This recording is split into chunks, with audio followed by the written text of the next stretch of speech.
Good evening, everybody. Welcome to KUMB TV's Eyes Up Mother Brown. We are back for another Premier League instalment, West Ham United versus Bournemouth this evening. And I'm just about to be joined by my partner for the evening. Everybody, welcome to KUMB TV's Eyes Up Mother Brown. That's not me. That's not me. I'm not partnering myself. I'm just waiting for Nick to join me on the audio. We're just waiting for a kick-off. West Ham, there he is up there against Bournemouth up there. Do it all backwards. And yeah, how are we feeling about tonight? Are we confident? We are expecting a West Ham win this evening. Let us know what you think in the comments. No, it's down there, isn't it? Down in that section there. Do you fancy West Ham for 3 points tonight? Or do we think Bournemouth are going to pull off a bit of a shock? Or maybe not a shock, as the case may be, given that they've been playing pretty well, haven't they, of late? I'm just about to get DL on the stream. Besides myself, here we go. Bear with me just a second. There he is. It's a little Nick. It's a little Nick. We have to make him a bit bigger. There we go. Hello, Nick. How the devil are you? Sore. Yes. But I'm all right. Good. Well, that's the main thing. That's I've the lost main weight thing. and all. Look, you can see in my face. Yeah, you are looking a bit slender, which isn't a bad thing, I suppose. Oh, hey, look. Oh, hang on. Do we need to veto this? Oh, okay. Excellent. Yeah. Gone. Very slim indeed. I'm sure most people will be aware why you've lost a bit of weight, mate, but do you want to fill everybody in, or are you... Yeah, I've had a hernia repair, so I no longer look pregnant, and I'm keeping myself active and stuff, so yeah, hopefully, that's the end of it. We'll see. Fingers crossed. It's good to see you back, mate. Anyway, we thought we might be missing you for a few weeks, but not so. Dedicated as ever. There he is, back on the Absolutely. Stream. We've got the teams up there. We don't need to run through these anymore, do we? Because we've got them up there above us. No, so and it means that I don't have to try and pronounce the name. Yeah, exactly. Which is always a bonus. Indeed. Well, we should say a few hellos to everyone joining us on the stream. Let's go from the TOP. We've got Steve Craven, Mark Pierce. Good to see you, Mark. We've got Polaroid and Ian. And Tony Mitchell, and who else? We've got Tellers, Dan, Rob, and Hobo, all the usual regulars, and one or two new faces as well. So thank you, as always, for joining us live on the stream. We are about to get underway. Nice one, David O'Rourke. Mark Pierce makes his Willie look bigger now. David O'Rourke, at least he can see it. No comment. On that one. I won't go that far, not yet. Okay. I'm still swollen. Yeah, it's just good to have you back, mate, in the hot indeed. seat. Anyway, I don't know where you are on your stream, Nick, but I'm just waiting for kickoff. Same here, mate. I've got the live Sky Sports coverage via the PC, and it's usually a couple of minutes behind, actually. So we shall see where we end up. Well, I've just seen a lovely shot of Gary O'Neill going over to Kevin Nolan, his former skipper at West Ham, and having a big old manly hug, which is great to see. Of course, those two played a vital part in getting West Ham back in the Premier League. They did, and also teammates support, if I remember correctly. Yes, indeed. So their careers have overlapped somewhat, and it's nice to see them both in the dugout opposite each other. I've always had time for Gary O'Neill. He was one of those non-spectacular players that never really let us down, did he? No, he was a great player. Did a really good job for West Ham, and never let us down at all. And it's good to see him. Well, I mean, he looks like he's going to get the job, doesn't it? If all goes well for him there. Yeah, and good luck to him. Wonder if Nolan will be looking over enviously. Might keep, at the end of the day, we've lost a lot of coaching staff. The last thing we need is Nolan to start getting itchy feet because one of his best buddies is in the dugout as the number one. Yes, indeed. Well, the game's underway anyway. We can tell you that much. West Ham on our screens are kicking from... It's all backwards, isn't it? It's from left to right. Remember, it's all backwards. Kurt Zuma back in the team today, playing alongside Tilo Kehrer at centre half. Ben Johnson retaining his place. That's a bit of a difficult night, didn't he, Nick, at Anfield the other day? Quite a lot of criticism, which seemed a little bit. I was out of it. I didn't see any of the Liverpool game, sadly. I was still having under the effects of general anaesthetic and and whatnot, because it was only late Tuesday night that I had the op. So Wednesday was a bit of a write-off. So anything to do with the Liverpool game, I can't answer. Well, we're a bit unfortunate. I think we're suffice to say, of course, we missed a penalty. Jared Bowen could have earned West Ham a point, but missed the penalty. So bit of a chance blown. Don't get too many of those at Anfield, do we? In fact, not many people get. No, not at all.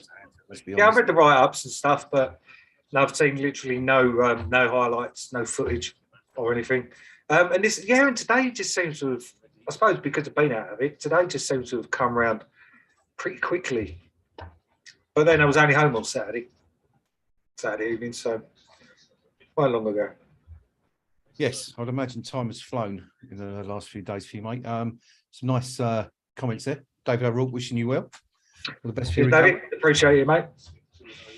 I'm on 2 minutes exactly anyway, Nick, where we're looking at... you're about 15 seconds ahead of me. Okay. Right, okay. I shall keep you up to date with any developments as they happen. Talking about the team, that sort of triumvirate of Rice, Souček and Downs starting again tonight. Is that a good shout? I mean, recognition of what Downs has done, a bit of a kick in the teeth maybe for, one or two of our regulars, maybe Emerson or someone like that might have thought that they would get Fornals, of course, on the bench. I think that Downs is really more of a replacement for Paqueta, isn't he? Yeah. Rather than anything else. I'm not sure. But you've also got Lanzini there, who's but I think Lanzini is a square peg in a round hole, whereas Downs, isn't. And he's capable. He's a very capable player. I find him quite a tidy player to watch as well. Games like this is really, I think, where he should be starting anyway, if there's a spot for him. Because, I mean, Bournemouth are, they're not your Liverpool, Man United, Chelsea, your big clubs. They're the clubs, not that we'd expect to be beaten, but expect to give a good run for their money because of being newly promoted and stuff. They didn't sign too many people in the summer, did they? These are the sort of players that Downs was playing week in, week out against last season. So, I think it's an astute decision by Moyes.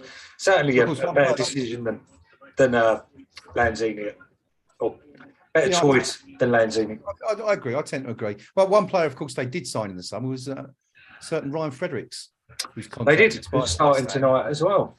He is indeed, and of course, a very, very good friend of Declan Rice. If anyone saw Percy's video preview before the game, you would have seen some footage of them enjoying some bants. But anyway, CM's asking what's happening in the game. Well, nothing much, which is why we've not mentioned it really. West Ham do have a throw-in down by the right touchline with Ben Johnson about to take it, but that's about the most interesting thing that's happened in the opening 4 minutes. West Ham have looked tidy, been in possession. There's Declan Rice now trying to build something, but the ball comes back and West Ham playing the ball patiently across the back line, looking for an opening. Aaron Cresswell on the ball now, plays it into the box. Scamacca looks to turn, does so, puts a dangerous ball across actually. And Bournemouth able to clear their lines, but West Ham retrieve the ball. Downs, it is who does it out to the left of the Bournemouth penalty box. That's a pretty naughty tackle from behind. And West Ham have been awarded a free kick. Good work there from Gianluca Scamacca, Nick, to hold the ball up in the box. Nice back heel. Back heel as well from him. Yeah. I do like Scamacca. Yeah, agreed. They've been given. That could have been a penalty that would have groped in there by the Bournemouth player there in the box just before he played his back heel.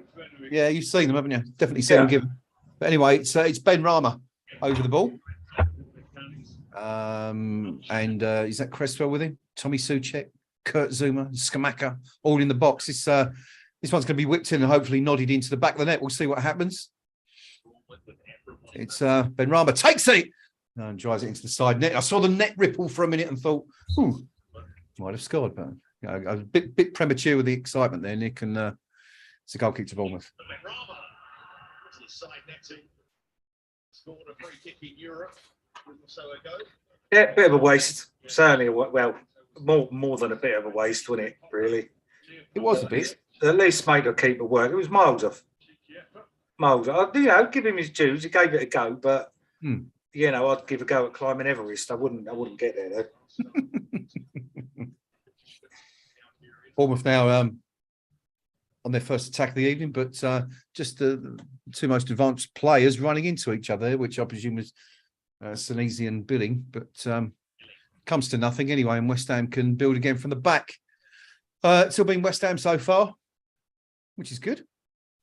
What do we did we ask for predictions? I don't know if we asked the team for predictions. Let us know what you think is going to happen tonight. You fancy a West Ham win? You feeling confident out there? What do you reckon, Nick?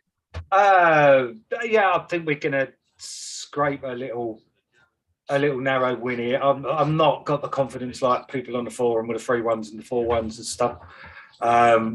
Since O'Neill has been at the club, he's tightened the defence up quite a bit. So they are no mugs really. Their end of the pitch is actually the goal scoring. They've not been doing too much of that. So a narrow win, but I don't think we're going to be hitting them for 3 and 4s tonight. I'd love to be wrong, obviously, and I'll be over the moon, but can't see it. Rob Young going for a 1-0 on the live chat, which I think would probably tell. Of course, this was the game, wasn't it, that sparked West Ham's revival in New Year's Day, I think it was, in 2020. David Moyes' first game in charge against Bournemouth, and off his second spell at the club. And of course, started off with that really, really important 4-0 win on New Year's Day, just nearly 3 years ago. I know. It's gone really. It has. That was my boy's first game. I took him there, and and then not long after that, the world changed, didn't it? And what a roller coaster it's been. Oh, and Bournemouth are in here. Bournemouth in here. We're in big, big trouble. Oh, but just managed to scrape the ball away. Sorry, Nick, for cutting in there, but the ball was played into the penalty box. Bit of a scramble. Lucas Fabianski got down to save it and sort of made a bit of a hash of it, and then it was kind of cleared off the line. I'm not sure who it was who cleared it off the line. It was might have been Cresswell, but I'll have to have another look at that. Nick, if you spot it, let me know. But West Ham living dangerously there anyway we are. But just didn't deal with that one very well at all. No. And just a warning sign that we've got to be careful. Although, we might be favourites tonight, we've got to be on our game and play to our very best to come through this one and get out of it with 3 points. See that report in The Sun today by Rob Moore saying that David Moyes had refused to entertain the notion of West Ham being relegated this season? Well, he's being a bit silly if that is the case, because it's extremely tight down there. Extremely tight. And we're not exactly pulling up any trees at the moment. I don't know. I still think this season's got one of those seasons written all over it. I felt that after the first couple of games. Right. And I've not managed to shake that off, even though we've managed to get a couple of wins. But you just need to look at the table when managers are being chopped left, right, and centre. And some of them are on the same points that we are. Yeah. Because we go into this one only one place and 2 points above the relegation zone, which was the gist of Rob Moore's article. But the point was, you're looking at it thinking, well, you can look at it that way. But on the other hand, if we were to win tonight, we're in 10th place and 5 points away from the relegation zone and 5 points away from 6th place. So it's just so tight, isn't it, this season? It's it's not a lot. It's very tight, which is what we need to. I think really we need to be up in the ante a bit. When you consider a newly promoted side in Fulham, they're 6 points ahead of us, and there's not a massive gap. Between the top, well, probably the top 8, really. Yeah. Not in the grand scheme of things, anyway. I mean, Liverpool 12 points behind the leaders, but it's down below. It's where we're hovering at the moment. We've got our goal difference, which is worth a point at the moment. Yeah, surprisingly good in circumstances. -3 going into this. It's a cross coming from the left header, coming in from I think it was Souček who was there to meet. Sorry, Nick, again for coming in, but cross came in from the left-hand side. Declan Rice it was who played it out wide. Cresswell getting forward. Lovely cross whipped in to about 8-9 yards out. Tommy Suchek had to sort of check back a step, which meant he couldn't get too much power on it. And in the end, his header's looping over the bar. But encouraging stuff, West Ham. Just having a look at that effort at the other end. It was Ryan Fredericks actually who was involved, put the cross in, and West Ham just couldn't clear their lines. Fabianski lost it, and I'm not sure it wasn't Fredericks actually, who, if he'd been a little bit more alert, could have just poked the ball over the line. But West Ham, or was it Fredericks or was it Solanke? It might have been Solanke. That was Fredericks. That was Fredericks. Yeah. But anyway, West Ham very, very lucky there. I mean, for one moment, there was an open goal if the Bournemouth player had reacted a little more quickly. But, worrying signs. But anyway, 11.5 minutes gone. West Ham nil. Speaking of the teams down the bottom, as it says on the chat, you may have seen, Uriah Emery has been confirmed as Aston Villa manager. Well, that's interesting because, of course, now that there is a sort of West Ham interest in that, isn't there? Because I believe he came from Villarreal, didn't he? I think that's where he was prior to that. Well, let's just hang on a second because Declan Rice has had to hoof the ball clear from inside his penalty box. Of course, that does have a bearing on West Ham season because Villarreal are the joint favourites to win the Conference League this year, along with the Hammers. As things stand. So, what do you make of that? Are you surprised to see him go there? I think he turned down, who was it he turned down recently? Another Newcastle. Premier League club, anyway. Was it Wolves? Turned down Newcastle. Newcastle. Right, I mean, I think that's a great. I've always liked Emery. He's not. I've never thought he was a next level manager, as was shown when he was at Arsenal. But for a club of our sort of size, next tier down, best of the rest kind of thing. I think it would have been a good fit for us. Yeah. That's if he can get a tune out of Villa, then that's them safe this season, surely. Yeah, you think so? They've got the quality there, haven't they, to stay up? Yeah, they just didn't have the manager. Yeah. They just didn't have the manager. In a way, I suppose it could be argued the same as us in a way, because we've got one of the best squads we've had for in depth as well that we've had for years. And we're sitting 2-3 points above the relegation zone after 11 games. Yeah. I don't think anyone was expecting that at all. No, I think you're right.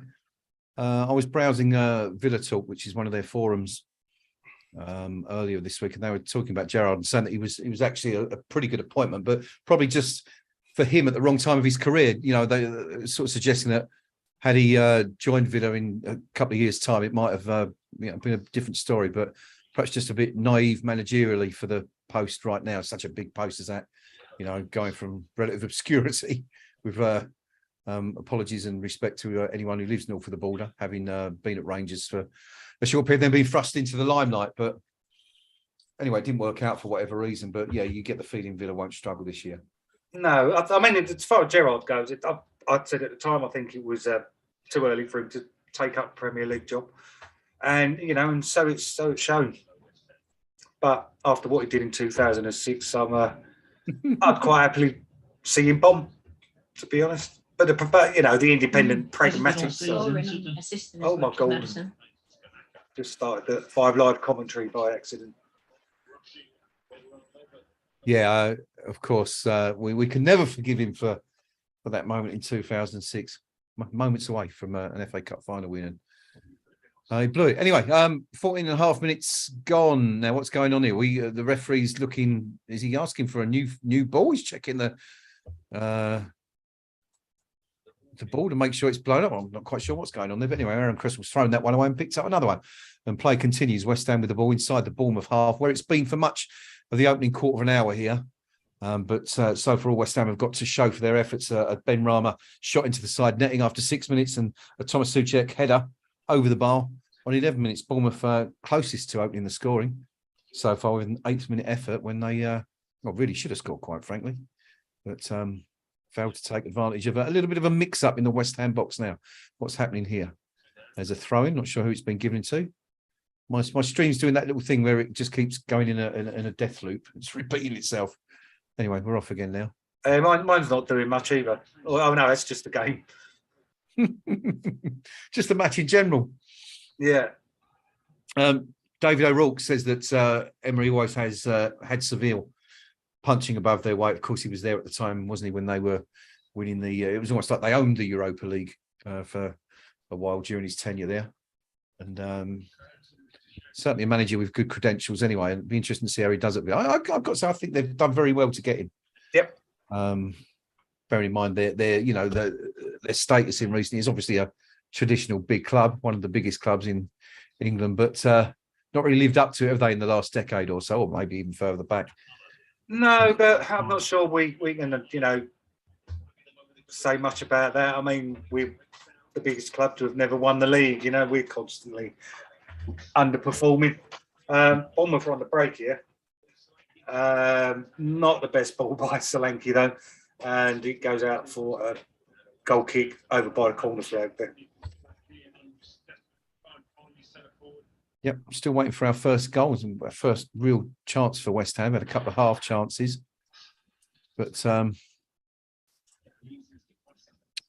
yeah, not much happening right now. 15 minutes gone. Oh, who's this? What's this? We've got Skamaka coming in. Oh, took a little deflection, and their keeper's picked it up. I could see what he was trying to do, but the defender just cut that out.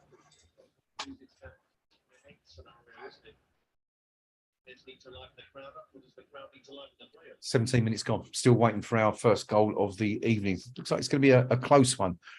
Talking points. Let's hang on. We're just seeing Bournemouth on break on the left-hand side. But I'm not sure where you are, Nick. I'm 17-10, 17-11.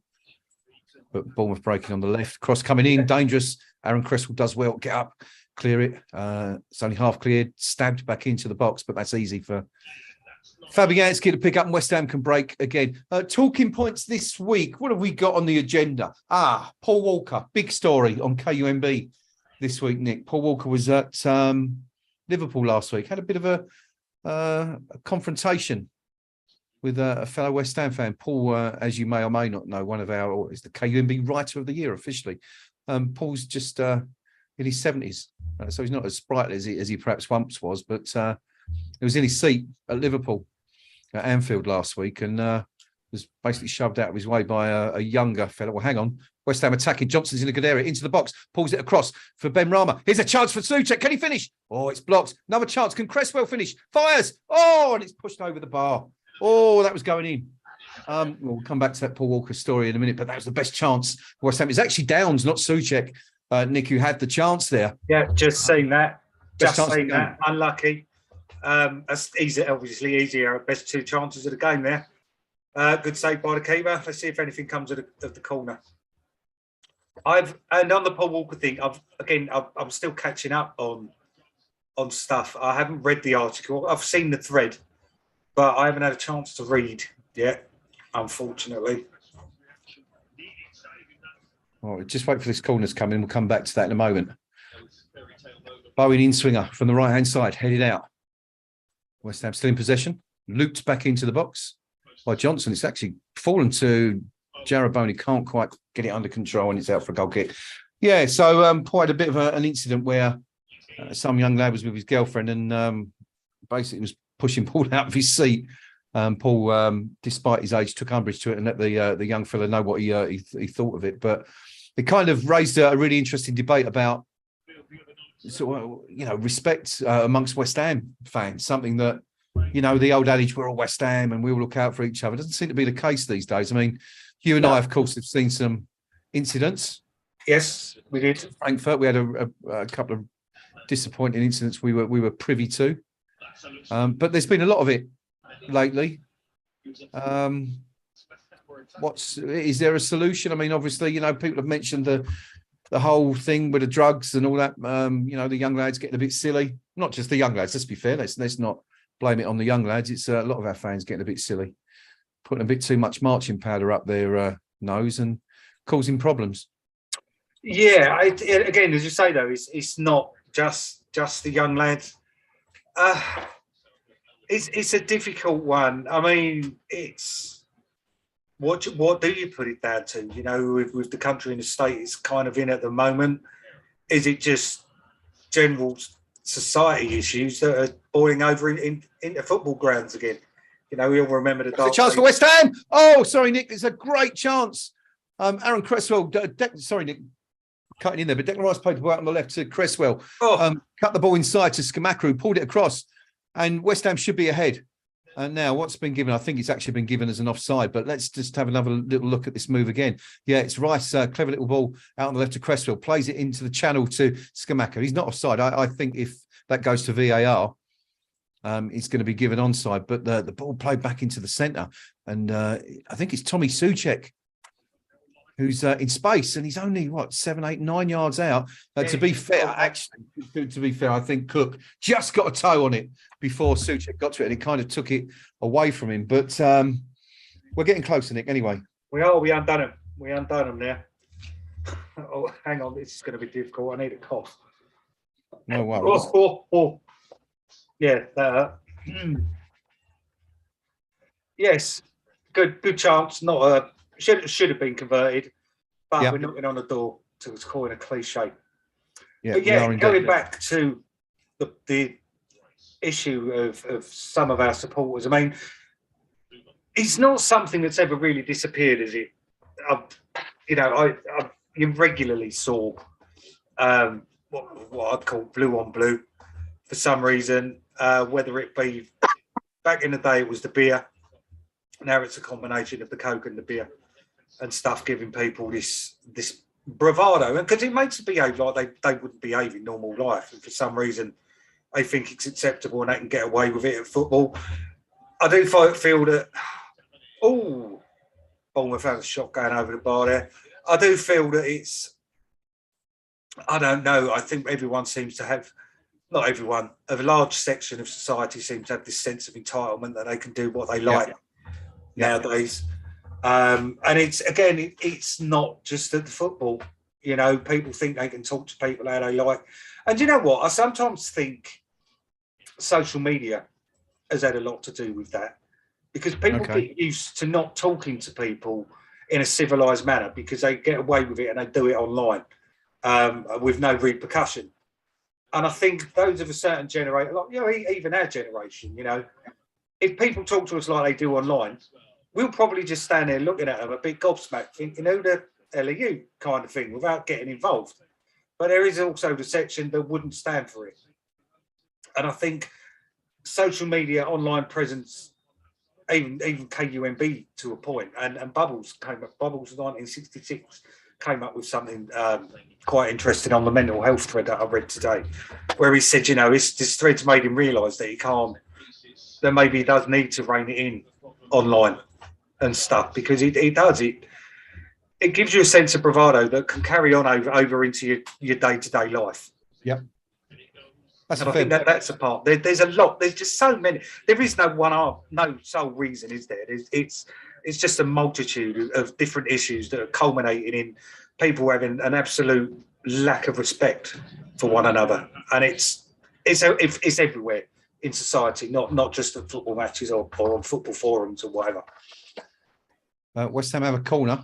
Cresswell's takes it. It's put out. West Ham have another corner, and this time Bournemouth are able to clear the lines. Bournemouth apparently just seen a little graphic come up on the screen. They've conceded more goals from set pieces than any other club so far this season. 6 already. West Ham, I don't think we've scored one, but yeah, coming back. But I think you're right, Nick. I think social media has got an awful lot to answer. I know it's an easy target to say, it's all social media, but I think you make a really, really valid point in that people don't. There's no consequences for your actions online, right? You can say what you want to people, you can behave how you like, and what's the worst that's going to happen is you're going to get banned from a forum like KUMB, or you're going to get your account suspended by Twitter or Facebook, in which case, you're just going to start up another one anyway. There are no consequences, and people don't have to, be held up for their behaviour. I think that's got a lot to do with it. But in terms of the stuff from West Ham fans, it's I find it all a bit disillusioning, really. That especially with the older fellas, that there's no. Well, hang on a sec. Ben Rama's in the box, plays it back to Declan Rice. Rice is going to pull the trigger. It's blocked, and West Ham can build again. I mean that's really disappointing, that attitude towards some of our older fans, and those fans that have done the miles over the years. They've been going for. I mean, Paul was at the 1964 FA Cup semi-final, for God's sake. He's been there for, through all the glory years, and to sort of be treated that by someone who is fairly new to the club is a bit disappointing. But that's where we are. I think. And I mean, another thing today, and it's not just the fans. I mean, the club. I was speaking to a guy today, one of our disabled fans, who was moved out of the disabled car park. They were told that the car park is going to be used for the away team coach in future. So our disabled fans now have to park up on the pavement on the other side of the road outside the stadium and make their way in. And it turns out that the car park that they were told was going to be used for the away team coach is just being used by regular supporters who have obviously, paid a little bit more than anyone else to access the ground. So it's it comes from all around, and something's got to be done anyway. I mean, I don't want to sit here and sound like an old duff. Oh no, the old days were much better, because they weren't necessarily. But there's nothing wrong, I think, with showing a little respect, especially to people who have done the miles and have the knowledge and been going there through thick and thin for many, many years. People like Paul as well. I think I can't remember where I first heard it, but a phrase that stuck with me, and it was from an older generation person, and he said one of the problems of today is that kids are now taught their rights rather than right from wrong. So there is no consequences. You can't have a go at them. You can't grab them by the scruff of the neck and say, sort your life out, because they know they can get you done for it and stuff like that, rather than them being told you don't gob off to people you don't know, you don't treat people the way you treat them. And it's something that it resonated with me, because there is no, it's like I'm not saying you go around kicking the crap out of your kids, Christ, far from it. But now, the timeout stuff on the step and all this sort of stuff, when a kid's smashing up the house and whatever. And it's a lot of it is to do with parenting as well. And I think parenting's not as hands-on as it was when we were growing up, with both parents going out to work, I don't want to sound like an old Alf Garney. I'm not saying that, the woman's place is in the home and stuff like that, by any means. But it's obviously got to make a difference when, parents are absent from the home for most of the day, and you've not got one there to guide you, I suppose. It's just indicative of modern life, I guess. Indeed. We'll come back to that in a second. We've just seen Said Benrahma sent tumbling right on the edge of the penalty box, but referee says no foul, play on, and it looked like a free kick, I've got to say. But West Ham definitely on top at the moment. No, it's a good point. I'm sure sociologists and psychologists could sit here and tell us for hours now as why the problems are so prevalent these days, and why these problems exist that didn't a generation or two ago. But there you go. I think we're all responsible. I think you're right. I think we're all responsible in some way. Yeah, maybe it's circumstances that dictated. No, not necessarily our. Rob Young, bugger off. Two old codgers, got no respect, kids today. Well, that's what. Yeah, but that's what I'm saying, Rob. I'm trying to avoid that. I'm not saying that at all. I'm really not. But as I say, that you need to show a bit of respect. I think that stands, doesn't it? You got to show a bit of respect to your elders. Yeah, that's fair, isn't it? Surely. Let's have another look at that. I mean, that's a clear trip on Benrahma on the edge of the box. I mean, it's not even close. He's just been one of the referees not given that. I don't know, but he hasn't anyway. We're rapidly approaching the half-hour mark, and it's still 0-0. Still waiting for our first goal. West Ham looking good though. I mean, I think we're pretty much on top, aren't we? So far, it's been a pretty decent performance. I mean, we're 60. I don't think we've had a game this season yet. We're 61-39 possession, according to the BBC. 7 shots, just the one on target. Whereas Bournemouth have got the 2 shots and the 1 on target. Yeah, it's you'd expect it's gone down now. We're now 58-42, but 7 shots and 1 on target. It's not a good look, is it? No, we were like this the other day, weren't we? At Southampton. Was it 10 shots in the first half and we didn't have 1 on target? Yeah. Ended up with 22 and 4, I think it was, and managed to score from one of those. But yeah. There's a break in play anyway, in case you're wondering. Bournemouth player down receiving treatment. Gary O'Neill on the field talking to his team, issuing instructions. And While we've got the break in play, and do not forget, you 41 people watching, if you give a little like down below with a thumbs up thingy down there, the Matt Jarvis symbol. 31 minutes gone. We're still waiting for the play to resume here. And David Moyes on the touchlines, having a chat with one or two of his backroom staff. It's Smith actually was receiving treatment there, the Bournemouth skipper. Didn't quite see what the incident was, but he's all right. He's up. He's ready to go again. And we're about to resume play here. Woohoo. Yeah, West Ham looking good so far. Just haven't really. Scamacca's been lively. Aaron Cresswell been involved a lot at both ends. Jared Bowen has also been on the ball, nipped in, win a couple of balls. Declan Rice, as usual, industrious in the centre of the park. Downs and Souček also grafting in the middle, but just not coming off at the moment. But It's not. Plenty of time to go.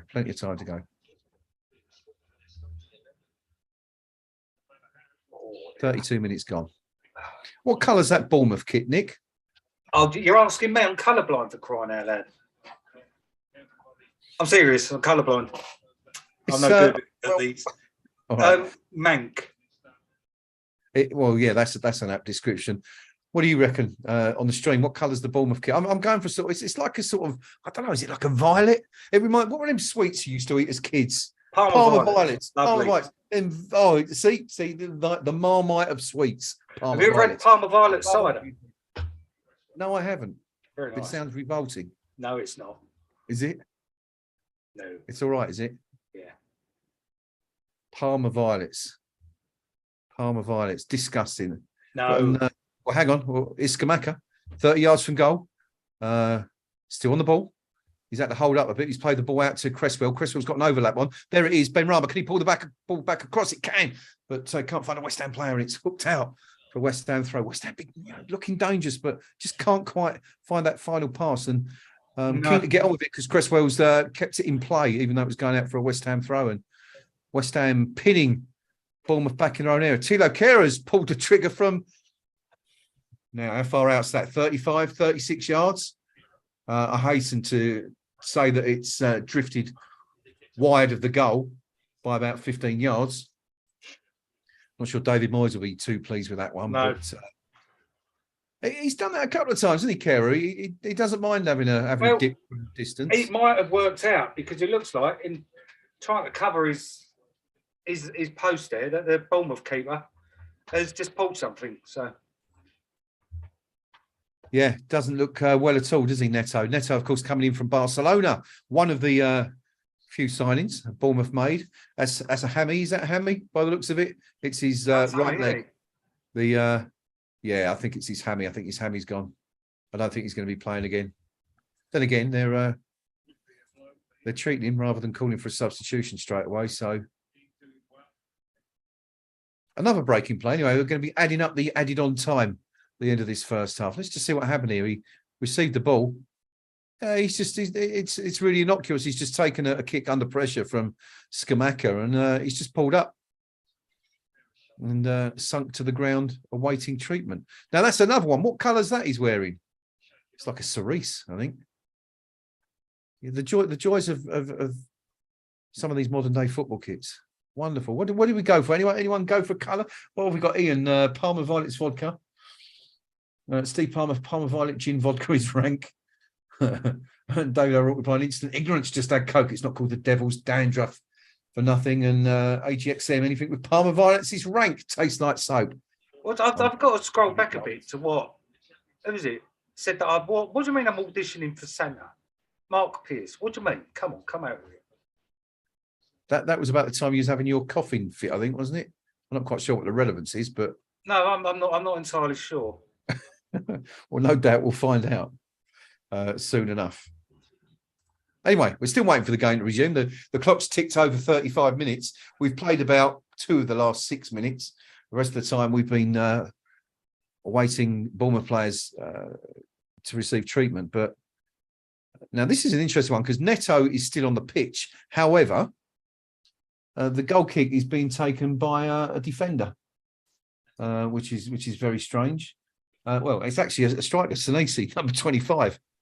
They're not quite sure what's happening there, but anyway, the ball's the game resumes and West Ham are back in possession straight away. There you go, Rob Young. It was the way you coughed. You coughed and sounded like ho ho. Oh, it's a bit rude. Well, we don't come on here to get abused, you know. Actually, we do. That's No, terrible. might as well. It's Yeah. a break from being abused on the forum, I suppose. It does. It does. Yeah. 36 minutes gone. West Ham in possession. Kurt Zuma playing the ball across the back to Tilo Kehrer, who finds Aaron Cresswell. West Ham looking to build again, hoping to get a goal before half time. I'm not sure about that kit. It's definitely violet, that kit. I'm going for a violet. Yeah. Violet and a Cerise goalkeeper's kit. If it's violet, then maybe they could make a version of it for Palmer. Yes. Yes. That would make sense. Oh, dear, Thomas Souček has just committed Harry Carey. It's given the ball away in a really dangerous position. West Ham chasing back. Kehrer. Oh, dangerous. Solanke picked up the ball. Terrible pass by Thomas Souček in the centre. Played it into the centre circle. It was looking for Declan Rice, who just played it straight into the path of Solanke, who burst towards goal. Now, credit where it's due here. Tilo Kehrer, last man. We've seen him once or twice. Was it against Brighton where he dived in and conceded a penalty in exactly the same scenario? This time, he stayed on his feet, forced Solanke slightly out wide. The shot's come in, but it's an easy one for Fabianski. And I'm chuckling here because Solanke's now down, clutching his left ankle. Now, either this is Are they deliberately doing this, or? Well, I was going to say that this is either really bad luck because they've had 3 players down injured in the last 5 minutes, or this is the absolute liberty taking in terms of time wasting. Neto is still stretching his leg at the other end. I think he signalled to the bench to say he's all right, though he doesn't look completely comfortable. And now Solanke's down. So I think we're going to get about 10 minutes added on time in, Nick, at the end of this first half. The way We're going to get a bit, aren't we? Well, it depends on the ref, doesn't it? Really? Yeah. We've seen it before where we think we should have loads. And we don't get much. And then we don't think we should get any, and then we get like 8 minutes. Yeah. So what's his problem? Right ankle, maybe? Maybe just got a knock from Tilo Kehrer on the way through. Kehrer's leaning over him, making sure he's all right. Either that or he's... holding him a name. Yes. Channeling his inner Roy Keane. Yeah, or being German, a little bit of Schadenfreude, maybe. But yes. we have a substitute warming up for Bournemouth. I can't tell you who it is because we have no numbers, no names. He's just wearing a rather fetching yellow bib over a black top. Solanke's back up. He's all right. Thomas Souček is wiping his brow. He's getting a pat on the head, actually, from Kurt Zuma, who's presumably saying, don't worry about it. It's something that happens to us all. But, yeah, it could have been really dangerous. Souček not at the races there. I have volunteered to sit on my lap if I'm Santa, which is nice. I might take her up on it. What's going on here? What's happened, Craven? I'm definitely Santa's only getting. All right, okay, we can't read that out live. I didn't. I wasn't reading that. That was Craven. It was above Craven. That's appalling, Craven. Disappointed by you there. Disappointed. To be fair, though, it must be uncomfortable coming down the chimney once a year. Boom. You're terrible, you lot on the stream. Can't read Poor Craven, even your hand rejects you. Shit. Anyway, back in the football, where Solanke's back on the pitch, doesn't look comfortable at all. He's limping, doing a very good job of limping. But Bournemouth had the ball in West Ham's half. With 40 minutes on the clock. Thomas Souček stretches for the ball, can't reach it, and West Ham concede possession again. And what's happening now? Bournemouth going all the way back to goal, and that's good work. That's really good work from Gianluca Scamacca. He's chased the defender down, so he's got to send it all the way back to the goalkeeper, as we know isn't fully fit. And Scamacca's chased him all the way back there. So good work from the Italian. West Ham have the ball again, retrieve it. Benrahma in the centre of the pitch, 25-30 yards from goal, looking for options, nothing on. Sprayed out to the left-hand side. Cresswell with the ball. Cresswell looking to get another cross in, but comes back to Declan Rice. Played out on the left-hand side. Cross come in, whips it on the right side. Headed clear. by the Bournemouth number 6 Mepham. Only as far as Declan Rice again. And West Ham have a free kick. What's that? 24, 30, 32 yards from goal. Christie, I think it was, conceded a free kick there.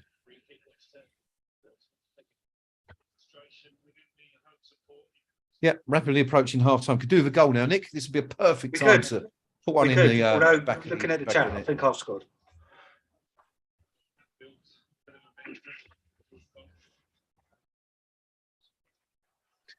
A rousing chorus of "Come on, you Irons."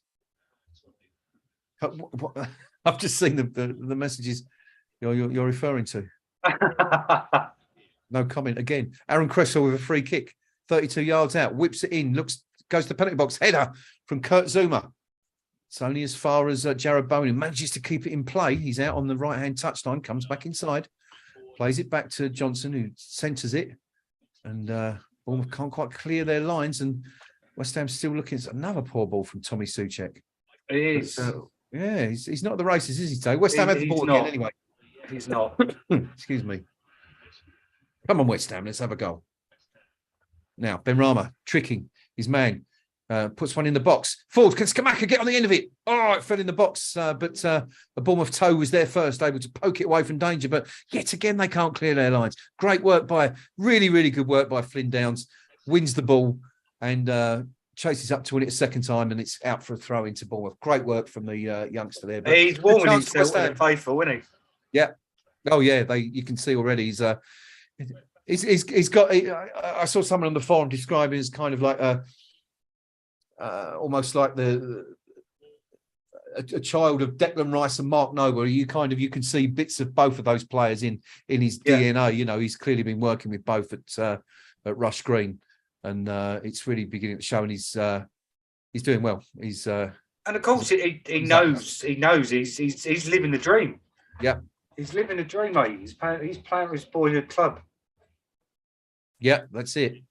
Yeah, I mean, what a buzz that must be, to play for the club you went and watched as a kid. Bournemouth attacking on the right-hand side now. West Ham a little bit of defending to do. Aaron Cresswell and Declan Rice close it down. And the ball's played back in. That's a terrible ball. It's just run through for Lucas Fabianski. Good defensive work by the Hammers there. 43 minutes gone. Still waiting for our first goal. Can we get one before the half-time whistle? David O'Rourke says it's just not falling for us tonight. Could have had 3 already. And Podroy says that was great work from Downs. Fliss, behave yourself.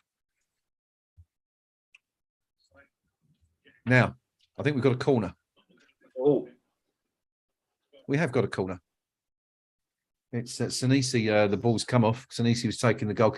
I described him incorrectly described him as a striker earlier, so apologies for that. But now, who's this? And we've got another Bournemouth player on the deck. I think that might be Solanke again, and the change is being made this time. So it looks like Solanke's race is run. He hasn't recovered from that ankle injury. He seemed to have been caused by the challenge from Tilo Kehrer. And Solanke's off. It's Kiefer Moore coming on for the visitors. It's only false change in the final minute of the first half.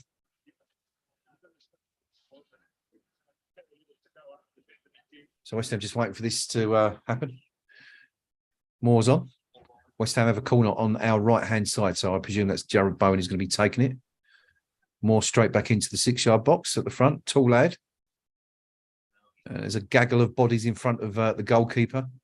Bowen hand up, delivers. Deep cross. Good one, it's in! Oh, no, it's not. Is it? Yes, it is! Happy days, Zuma. It is in. Beautiful. The second time of asking. Kurt Zuma, first goal of the season, I think. Yeah. And we've got it. We've got the goal right on the stroke of half-time. Kurt Zuma nodding West Ham ahead. David O'Rourke says, it's so ugly, it was beautiful, and indeed it was. Nick, we've just scored from a set piece. We did. A set piece. We did. Unbelievable. The ball came over. It was Tilo Kehrer got up there first. Tommy Souček got a second header in. Let's have another look at this. Yeah, the ball's now. It looks like there might be handball by Kehrer there. I don't know if this is going to be checked by VAR. Let's have a look. Let's have a look. Have a look at this. I think that's handball. Yeah, that's going to be disallowed. Now, I've not seen VAR anything on the TV to say that VAR's checking it. I think it was Downs. Well, it would have been Downs' goal. He got the header on. It sort of brushed off the top of Zuma's head. I'm sure this is going to be off of Zuma's shoulder. That. off. Yeah, VAR checking it. I think this is going to be disallowed. For the handball by Kera. Let's have another look. Yeah, they're going to disallow this. It's clearly come off the lower half of his arm. But I think that's definitely going to be disallowed. I mean, obviously, if he'd left his arm where it was, that may well have been. Yeah, is the referee going over to check this? He's given it. No, it's given. Well, I'm astounded. Hang on. I'm not sure. It says. Well, Zuma's celebrating. I'm absolutely astounded by that. Gary O'Neill is furious. He can't believe it. He's obviously seen a rerun of it on the TV. I can't believe it. That if that was given against us, but his hand weren't in an unnatural position, was it? He hadn't crossed down by his front. It's not in an unnatural position. You're right, but if it hasn't, to be fair, if it hasn't come off his hand, it could hit his hip and go straight in the back of the net. Yeah. Kera's saying it's off his chest. I think. I'm not sure about that one, Tilo, but anyway, I think we've had one there, Nick. Really we have and all. Yeah.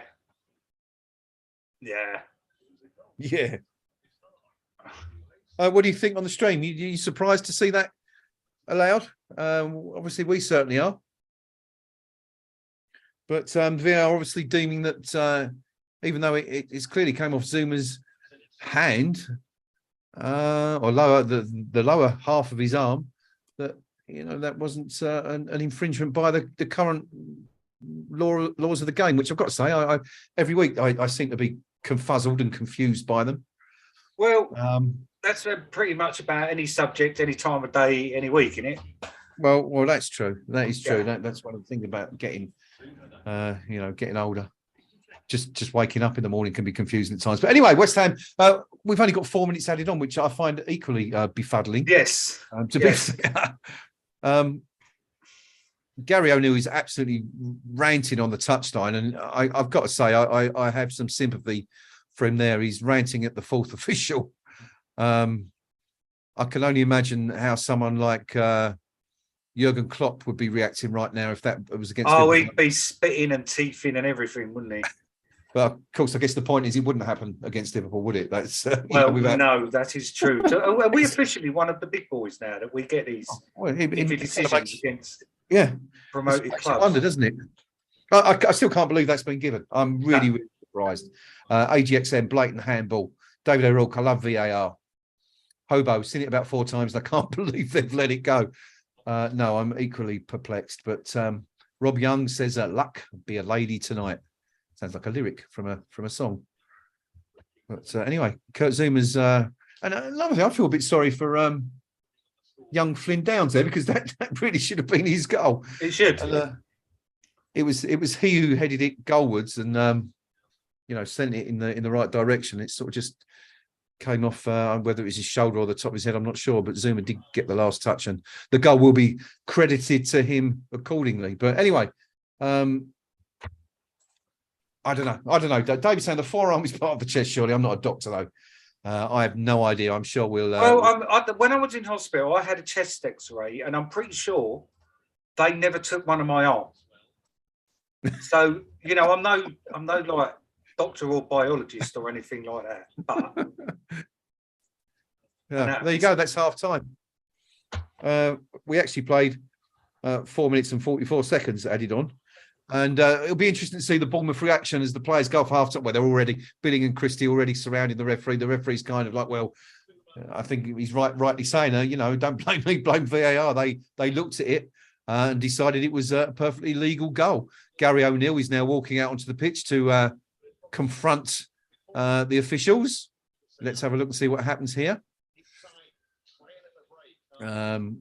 The referee telling him to go away. The captain, Smith, also having a word. But I'm stunned and slightly perplexed. Very good point. Craven actually pointing out Is that the Wilson, talking about the Wilson handball in the 3-3 draw when they got away with one? We were, of course, winning that game down at Deancourt. And it was the most blatant handball. Well, saying that, I think we might have had, that might have been usurped tonight. But yeah, maybe, it's justice for what happened there. When was that, 4 or 5 years ago? But anyway, Nick, half-time, West Ham 1, AFC Bournemouth 0. Yeah, I need to disappear for a couple of minutes. No worries. I'm hoping that Noam is going to join us briefly at half-time to let us know what he thought of that decision. Of course, as you all know, Noam is often scathing of the officials. I think he might be quite complimentary tonight, having seen that. But AD Star says the camera angle was difficult to see cleanly, though it seemed to come off carers for him. Certainly did, AD, didn't it? They were, epic cash time. Also agreeing that was a handball. Does anyone think it wasn't a handball? That would probably be has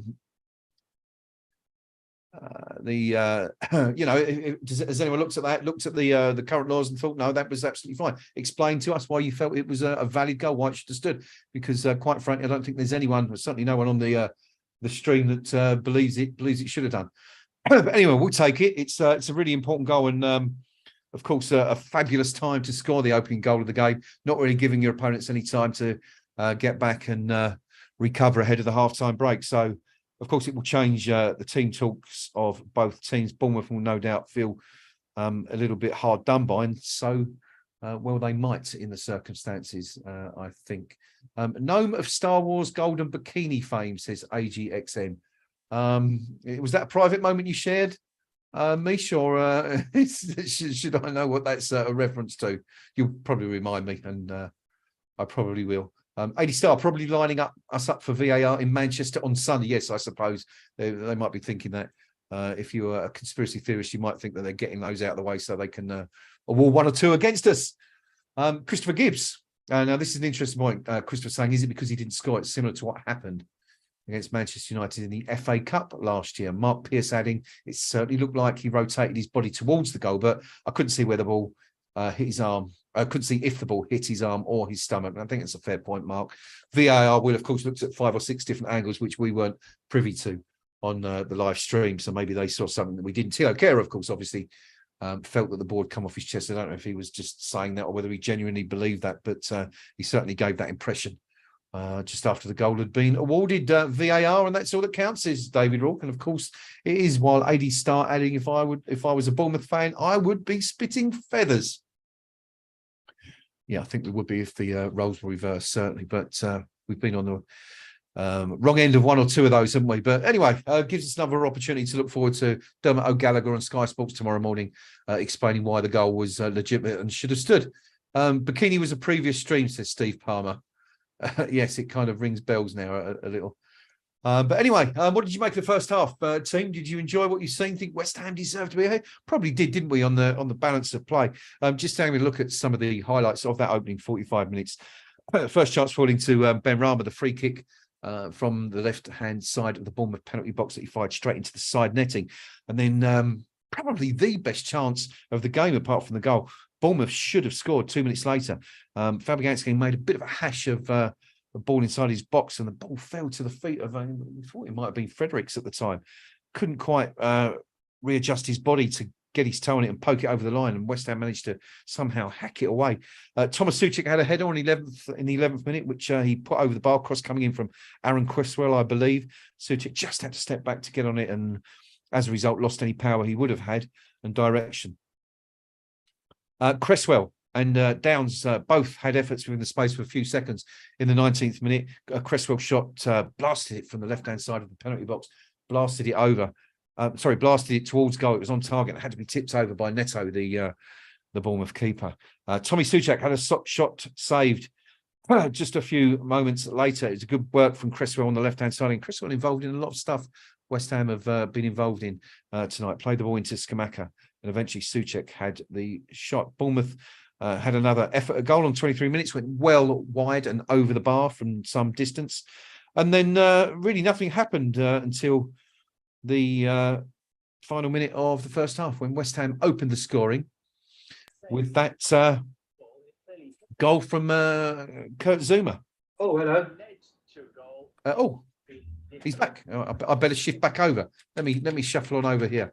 There we go. So that was pretty much the highlights of the first half. And of course, as Hashiko is pointing out, the pass from Tommy Soucek made a real blunder, which actually led to Solanke's injury that put Solanke through on goal. Good work from Tilo Kehrer, involved again, actually, to prevent the shot coming in and took the sting out of it, really, made it easier for Lucas Fabianski, even though it was a very similar angle to that from which I can't remember his name now, the Pereira scored from for Fulham a couple of weeks ago. But anyway, the only goal of the half coming right on the cusp of half-time. Kurt Zuma getting the final touch and West Ham surviving a VAR check somehow to enter the interval ahead. Nick, what's your summary of what you've seen there in that first half? Do we deserve to be ahead? I think we do. Just going by the possession stats and stuff. We're back to 61-39 again. 11 shots, 3 on target. We've by far been the better team, to be honest. But to give Bournemouth the credit, they've been pretty resilient at the back. And it would have probably taken a goal like we scored to break them down. But at least now they've got to come out at us. So that should open us up. I can see us going on to win it if we play like we did in the first half. But it's whether we can keep up the level. It's Bournemouth at the end of the day, but we have played pretty well. So hopefully, with them being more open up, we can hit them on the break and maybe get another one. I'm not going to go 2 because that just getting that one was hard. Yes, indeedy. Of course, Nick's just said 61% possession in that first half of West Ham, which is something quite unusual. Though I say that, but I think in 3 of the last 4 games, Nick, have we not ended with the most possession? I think it's Fulham, Wolves, maybe. Southampton, I think also we had the most, didn't we? Not at Anfield the other night, but we seem to be enjoying a little bit more of the ball during open play anyway in the last few games. Yes. Second half to come. Any changes, Nick? Surely we keep it as it is, don't we? And keep it as it is for now. Yeah, I wouldn't change anything just yet. Antonio on for the last half hour. I still want to see him with what's his face? Scamacca? Yeah. Yeah, there was a little bit of that, wasn't there, at Liverpool the other night? They did play briefly together. Oh, well, they will be, wouldn't they? But obviously, I haven't had a long run together, so it'd be nice to see that, wouldn't it? Certainly would. On the bench for West Ham tonight, just out of interest, as you can see, there it is up there, right up there. Look, above that finger. Alphonse Areola, Darren Randolph, 2 goalkeepers once again. Vladimir Soufal, probably a little bit unlucky not to get a start tonight. Pablo Fornals, Michael Antonio, Manuel Lanzini, Angelo Ogbonna, Connor Coventry, and Emerson Palmieri, our 9-man bench this afternoon. Bournemouth have, of course, been forced to call upon theirs already with Kiefer Moore coming on for the stricken Solanke right on the edge of half-time there. But, good stuff so far. Christopher Gibbs, going back to that decision, Nick, Chris Gibbs saying that the rules need to be more clear, and also the reason for a VAR decision should be given to the managers and explained by having a member of VAR explaining it to the commentators. So in a similar sort of way to the way cricket is, or even rugby, I guess, you can clearly see why the decision was given and it's explained, and you can hear the conversation between the umpire on the pitch and those in cricket's equivalent of the VAR studio. Do you think that'd be a good idea for football, or do you think that would just cause further problems if you could hear that discussion? Probably just cause further problems. It'd be good for those sitting at home, but I can't see the benefit of it at all, to be honest. We have an Arsenal fan on the stream. No, we do, which is quite nice. Yes, we do. I haven't seen one of those for a while. Are they doing well by the chance at the moment? They might well be. They could be the ones that have been very, very quiet and now starting to come out of the woodwork again. Okay. At least we're loud when we're not doing very well, which is mostly. Yes, which is most of the time. Nick, should we dive into the KUMB.com forum match thread just to have a look at some of the comments? Because I have to dive out for 60 seconds. So if I can leave you with those, that would fill some space. Again, then. Do you want to pull those? I should be as quick as possible, but I do have to look very briefly. One other thing while Nick's doing that. Cockney Hammer, who, like my friend here, has spent the last few days in hospital. And Cockney Hammer, of course, a stalwart of KUMB, been part of the forum for pretty much as long as we've been running, 20 years or more now. Well, it's 23 years. Is it 23? No, 20 years, isn't it? That version of the forum, but of course was with us before on the old forum, the old blue forum. But he's not well. He's had a bit of a rough spell. He's in hospital and he's feeling a bit down in the dumps. So there is a thread in the general discussion forum on Knees Up Mother Brown. If you haven't seen it already, it's 4th or 5th down. It's near the top. If you do get the opportunity just to go in and wish him well, I know he will really appreciate you taking the time just to pop in and give him a quick message in there. So the thread's entitled Cockney Hammer. If you get the opportunity, just go in and wish the old chap well, because as I say, he's had a bit of a rough spell and he's still in hospital as we speak.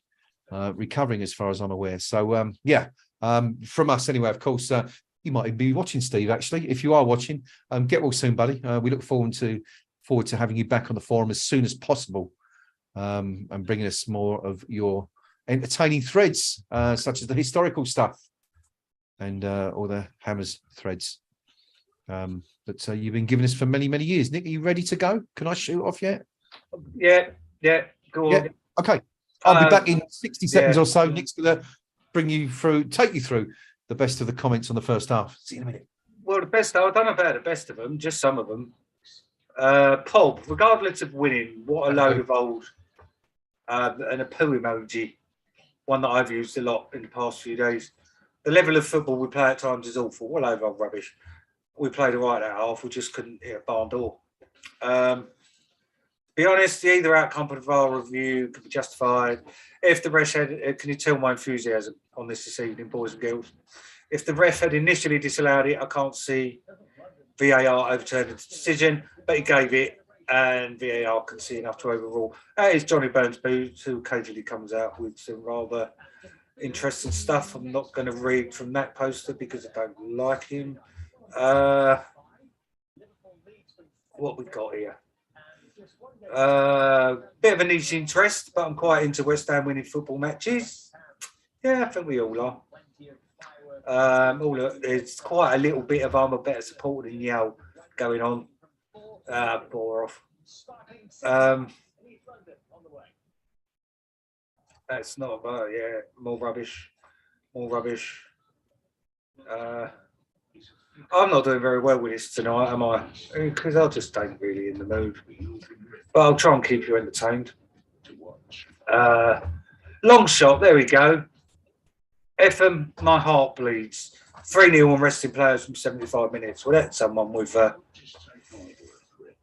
some confidence. SH, that goal will free us of our shackles. I'm expecting a second half blitz, so that's going to be the game ending 2-1 then to them.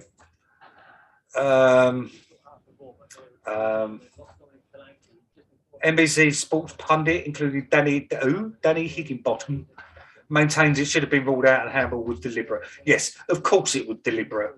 Pillock. What else have we got here? Shall I go to a thread that's totally not related to football? Because they're more. How you doing? I'm all right, mate. Yeah, I'm now gone into the snug. Double glazing. All right. The bloke that always hurts himself and breaks things. He's thinking about getting his windows done. Right?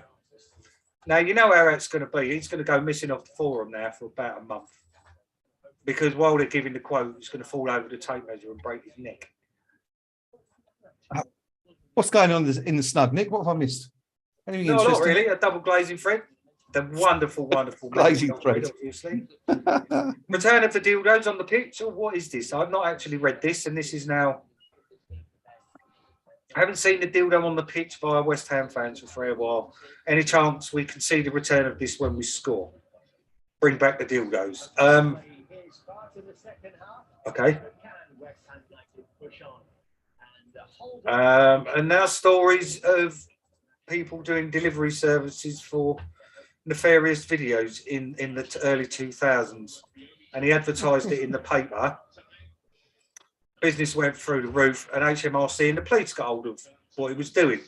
He got raided and ended up getting sent to prison. Oh, It's a wank.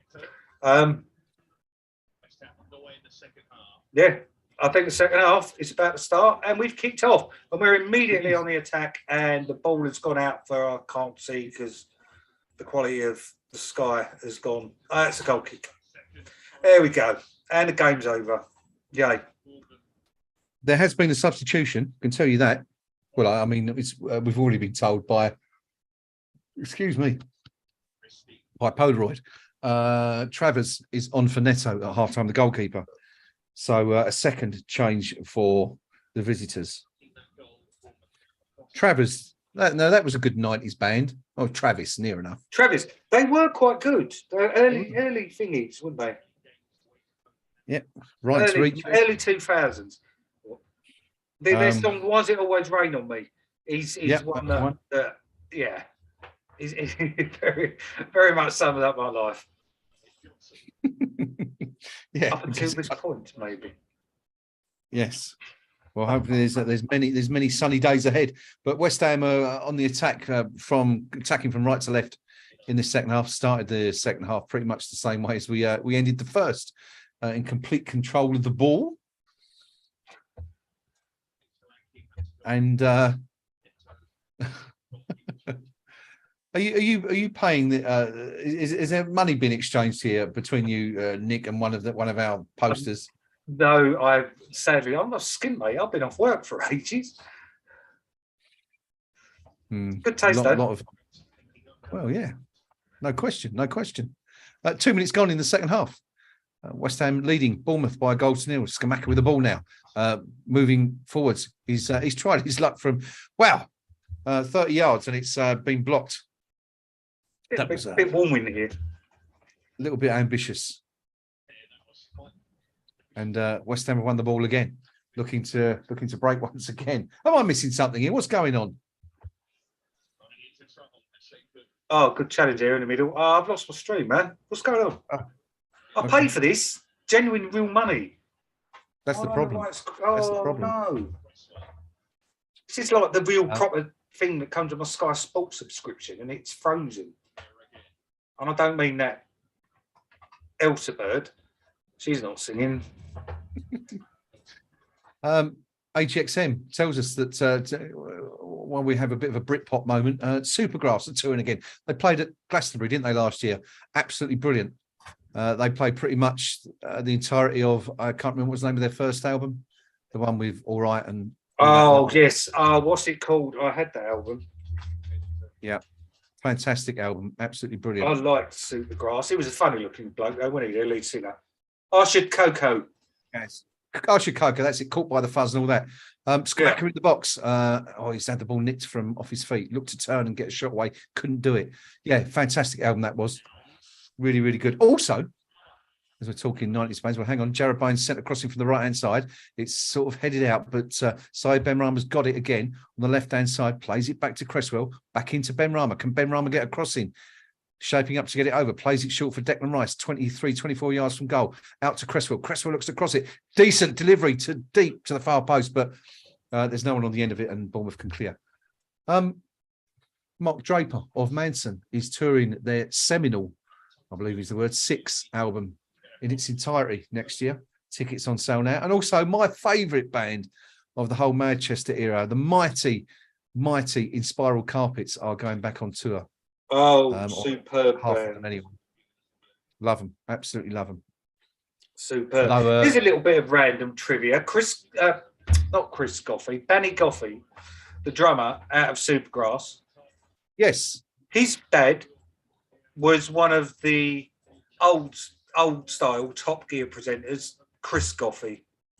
Was he really?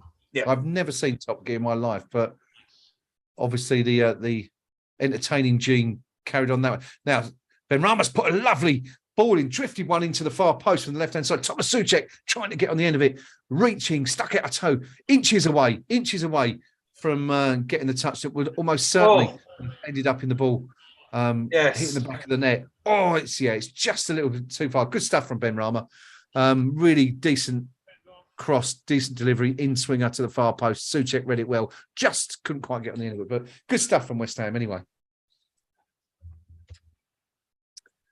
Other 90s bands. 90s bands. Oh, I like it when we digress and go into these random topics. 90s have bands. Have you ever seen that the guy Tim, what's his name from the Charlatans, the lead singer? Tim Burgess. Tim Burgess. No. Have you ever seen that listening party thing he does on Twitter? No. You would love it. What they do is, hang on, Bournemouth just attacking here. West Ham managing to mop up and clear up. He does these Twitter threads called listening parties. And what he does, he invites people from the bands to they say to everyone, right, start the album at a specific time, and then in real time the people in the band will tell you about the tracks, how they recorded them. Benrahma's just tried his luck from 25 yards. It's whistled over the bar, narrowly over, but worth a shot anyway. It's fantastic. And so you'll get bands on there that just go through the making of the album, the problems they had, and just give some really, really interesting background stuff you'll never have heard of before. And he's actually got a website now where you can listen, you can go back and watch all those threads again in time, but pretty much any big 90s album. Hang on, what band did you say? It's Tim Burgess into Charlotte. What band did you say? Yeah, Charlotte, yeah. So I had a brain fart. Yeah, I've just had a look. I'm now following. Yeah, it's excellent. You'll love it as a purveyor of 90s music. Anyway, Skamaka has the ball 25 yards from goal, out on the left, played in by Benrahma, checks back, looks for options, can't find anyone, still on the ball, step over, plays it short to Benrahma on the edge of the box. Benrahma shoots, and it's just wide of the post. Benrahma very lively in the opening minutes of this first half. You're a Mannix fan, aren't you? Big Mannix I am fan. indeed. Depeche Mode, Stereophonics, Radiohead, Keen. Yeah. And of course the 90s. And the 80s. I do love the Smiths. Yes. Just love the Smiths. The music never sounds old. The Jam. Floppy haircuts and guitars. Yeah, golden era, that late 80s, early 90s. There's a festival on in a couple of weeks. I think it's called Shine On. Okay. I think it might be at Butlins down in Minehead. And they've got bands like, remember the House of Love? Guy, what's his name? Guy someone. Who's now about 65. He's playing down there. And a lot of fantastic bands from that era are playing. It's a 3-day event. And I'm sure if you like that sort of thing, you'll have a fabulous time down there. But, I no doubt would. Yeah, my next gig's not until next year, man. But life's going to be very busy. Very, very busy. Before then. Lots of things happening. Indeed. Lots in the pipeline. There is indeed. Career changes and things. Indeed. 54 minutes gone. Bournemouth with the ball. Exciting things. In West Ham's half. In their Parma Violet shirts. Oh, that's just dreadful. The ball's played into Christie, and he's just kicked the ball into touch. They're really not the races tonight, Bournemouth. I expected more from them, and it looks like they're about to make another change. Instructions being given to one or two players on the sidelines. We've got some comments here about 80s and 90s music. What have we got? Mark Pierce says, "Can we talk about proper music?" Go on then, Mark. Fire away. Give some bands or genres. He's Metal Hammer on the forum, so you can imagine what he's going to come up with. No. Apart from a headache. No, Simple Minds. No. Little claim to fame with Simple Minds is that me and their former manager are mutual followers on Twitter. Are you really? How did that come about? Bruce Findlay. Because we ended up having a little... I don't get involved in politics on Twitter, but we ended up getting involved in politics. I just came up with a random comment. And then he's kind of started on me. And then we're having a chat about it. And then we've ended up becoming friends. And then we followed each other. And then one of my other followers, who I actually know in real life as well, he DM'd me and said, you know that bloke you're having a little to do with, that Bruce Findlay? I'm like, yeah. He went, he's, that's Simple Minds' former manager. I'm like, fair enough, kind of thing. And we'll come back to that in just a minute, because we've just seen a most horrendous challenge by Lerma on Scamacca. Well, hang on, because Cresswell's crossing from the left, looks to find someone in the middle, can't pick anyone out, but the ball's only cleared as far as Ben Rama, and West Ham looking to build again.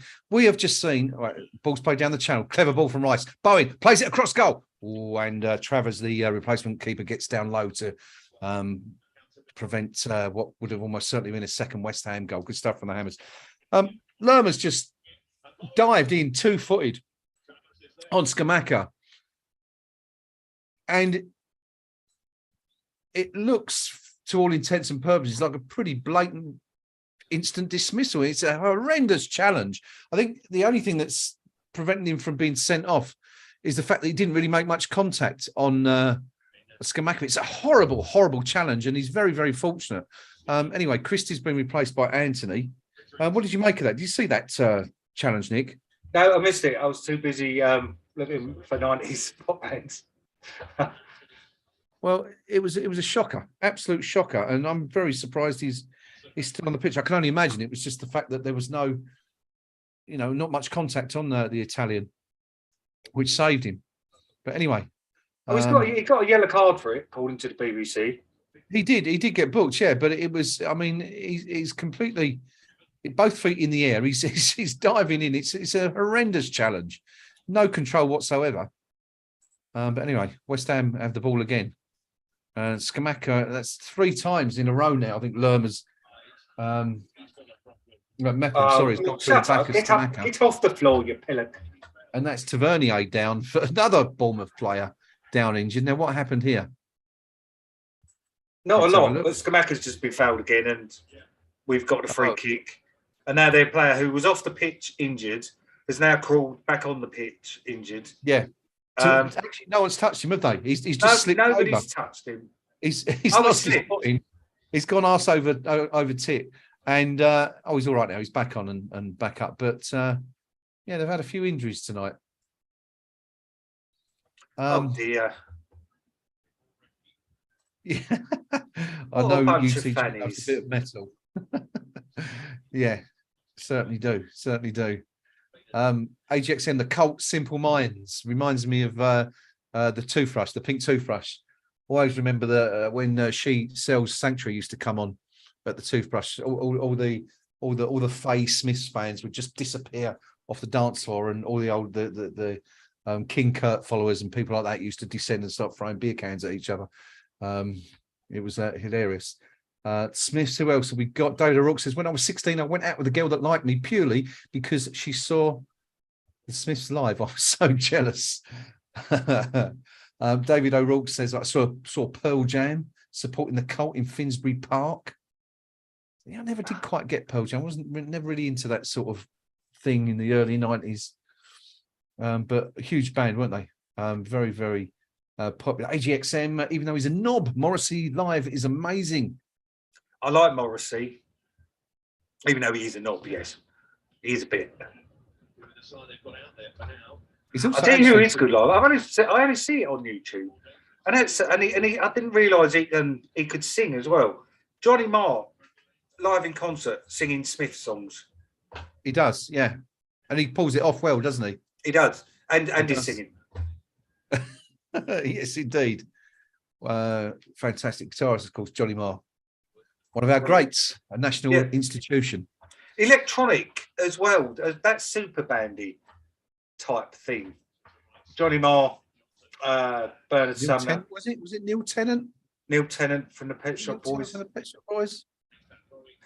What was that? What was that track they did? Was it Getting away with it? Yeah, That's the one. That's the one.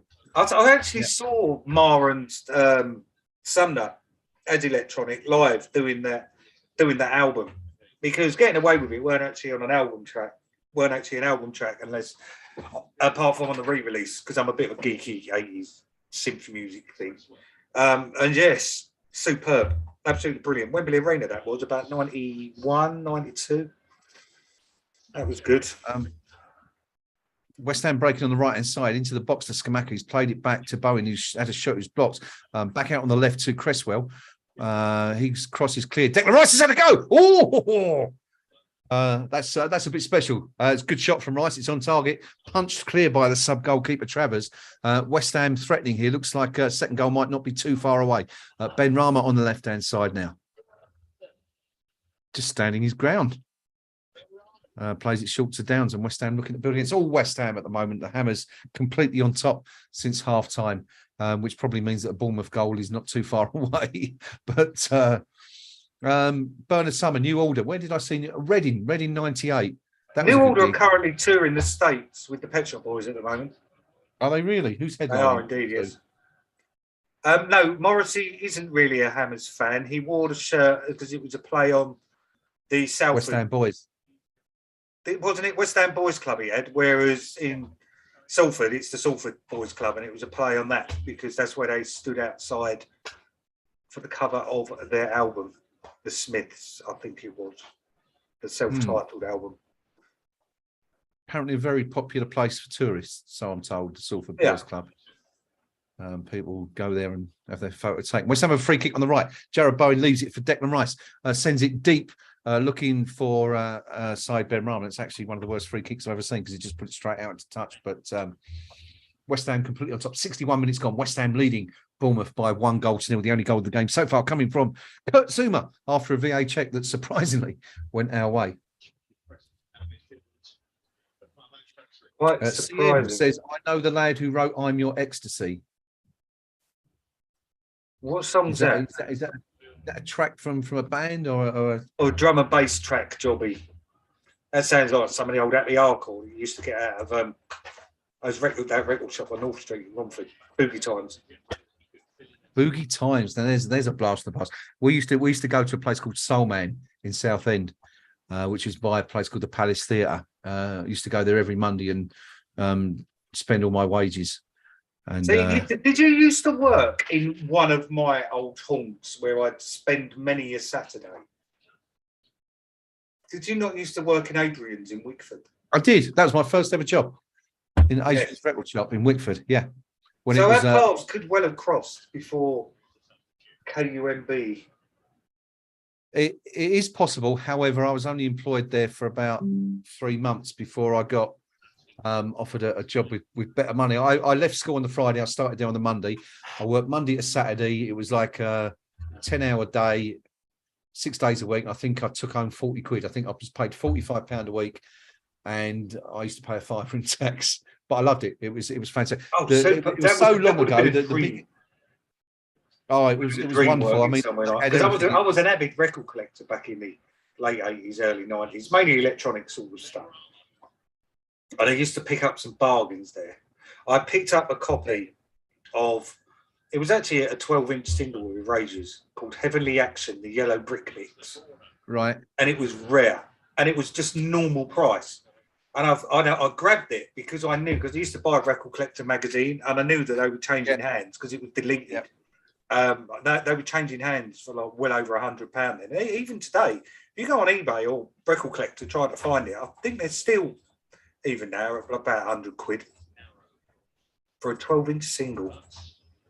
Hundreds of West Ham have a corner from the left. Cresswell swings it in their post. Declan Rice almost gets on the end of it. Ben Rama's tried a spectacular volley from outside the box, but once again, it's blocked and West Ham have a throw-in. That probably would have been a few years. I was there in 85. I left school, went straight to work, so Erasure. They was around about the same sort of time, because that was released in 85. Oh, okay. So, yeah. I think they were a little bit later, Erasure. What's that? Was Vince Clarke still dallying around with the likes of Fergal Sharkey and It was around Descending. about the same time. It was the stuff off of their first album, Wonderland. Okay. And that's their sort of more valuable stuff because they were the sort of second release 12-inch singles, which were quite valuable. So when they released the 12-inch, they released the mainstream 12-inch, and then they had one with a catalogue number that had the L, which meant limited. Oh, So okay. the same catalogue number, but with L at front. Because one of the really rare ones is Ola Moore with the, and I had all these. I lost them all. They're bloody burglary, and that was the Thomas the Tank Engine sleeve. But there was severe copyright issues, so they had to delete it quickly. And it was only then released in a plain black cover. Oh, this is dangerous. Bournemouth ball coming across from the left-hand side. It's gone right across the box. Bournemouth still had the ball, attacking for the first time this half. Cross attempt coming. Aaron Crosswell stuck out a foot. It's looped up into the air, and it's easy for Lucas Fabianski to break. The first time we've really seen anything from Bournemouth. Yes, it was a wonderful time working there.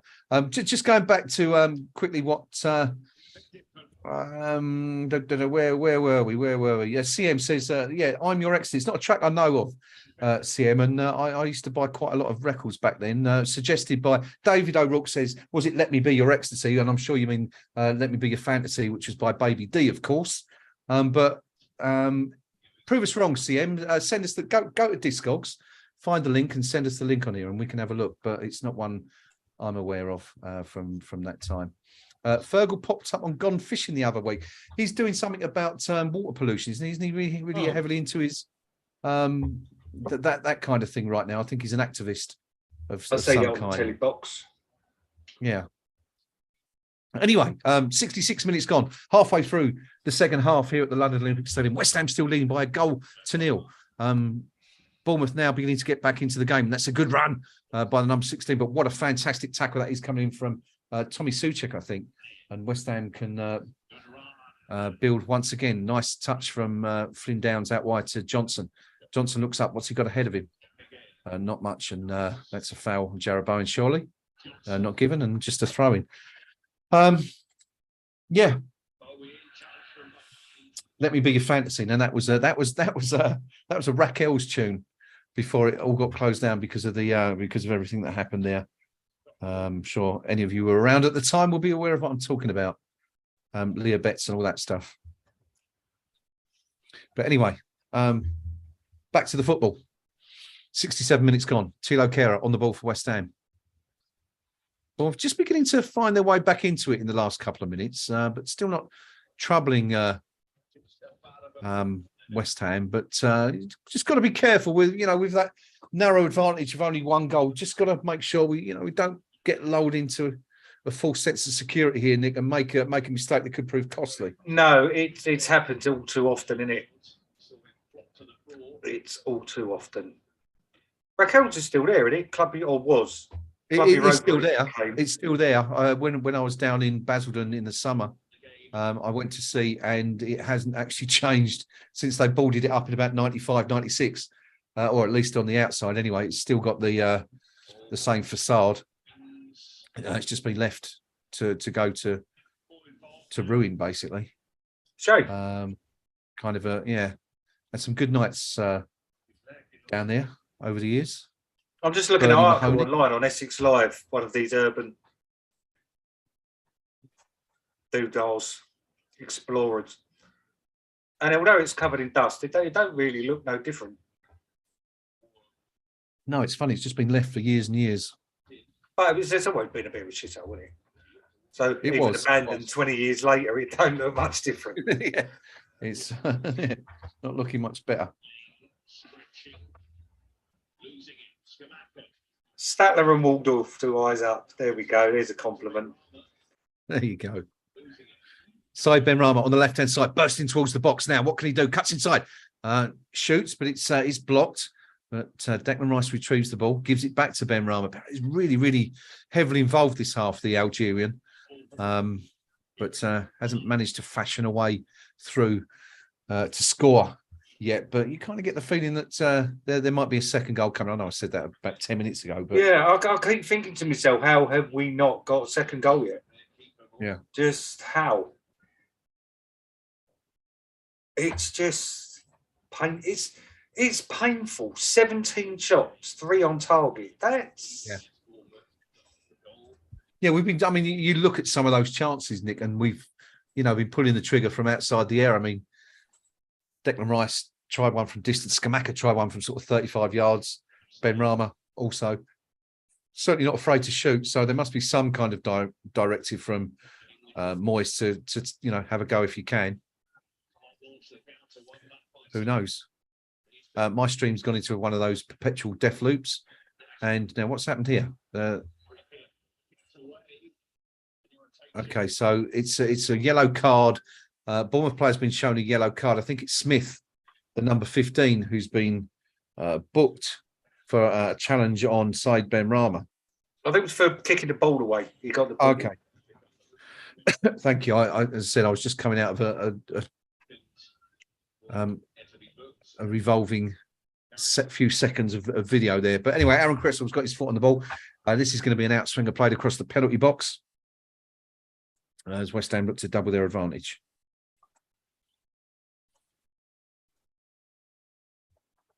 Right hand goes up. Delivery comes in. Onto the penalty spot as predicted. Declan Rice gets a header on. Doesn't get a proper contact and it's cleared.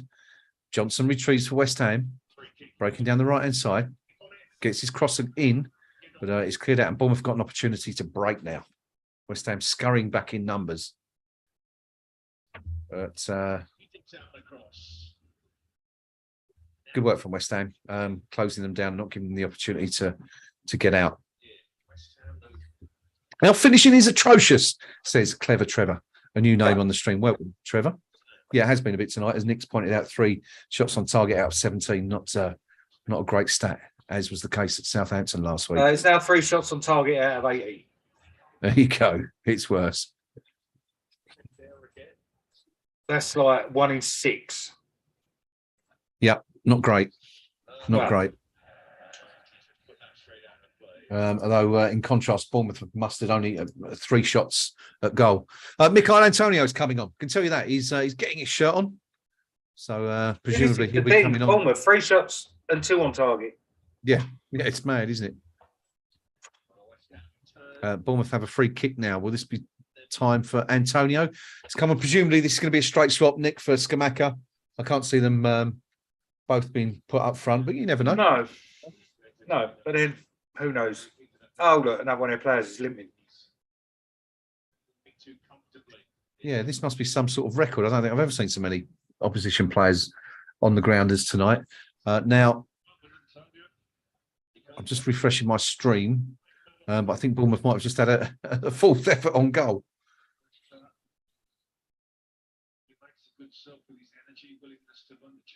And my stream seems to have packed up momentarily. Yeah, I think it might have been a goal on target that appeared on the thing. Or is it now they had 4 shots, have they? No, still 3. Well, let's have a look. It's a free kick from their left-hand side, played in towards the penalty spot. And it's headed down by the Bournemouth number 21, the substitute. But Lerma is, you can't quite get on the end of it. Lerma, I think, is rather fortunate to still be on the pitch after that horrendous challenge on Gianluca Skamaka. But I'm going to have to refresh my stream again because I'm on another one of those death rolls where it just keeps repeating the same few seconds. Here we go. Bournemouth, they ever played together, Antonio and Nolan? Antonio and Nolan. Because they both, Nolan left in 2015, but that is also when we signed him. Yeah. I'm not sure. I think it's unlikely, but possible. Who signed? Was it Allardyce that signed Antonio? Or was it Bilic? I think it would have been Bilic, wouldn't it? Right at the start. Start of his career. I'm not sure. I'll have to check back on that one. 74 minutes gone. Still West Ham 1, Bournemouth 0. Hammer's just not seen a lot of the ball in the last few minutes, but Bilic. Oh, excuse me. It was Bilic, was it? One of Bilic's first signings. Thank you. Just about to enter the last 15 minutes of the game. 15 to go still. Hmm. Nice.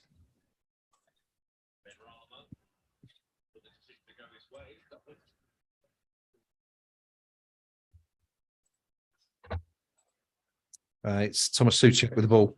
Plays it back to Zuma, all the way back to Lucas Fabianski. And Antonio is on the pitch, by the way, replaced Skamaka,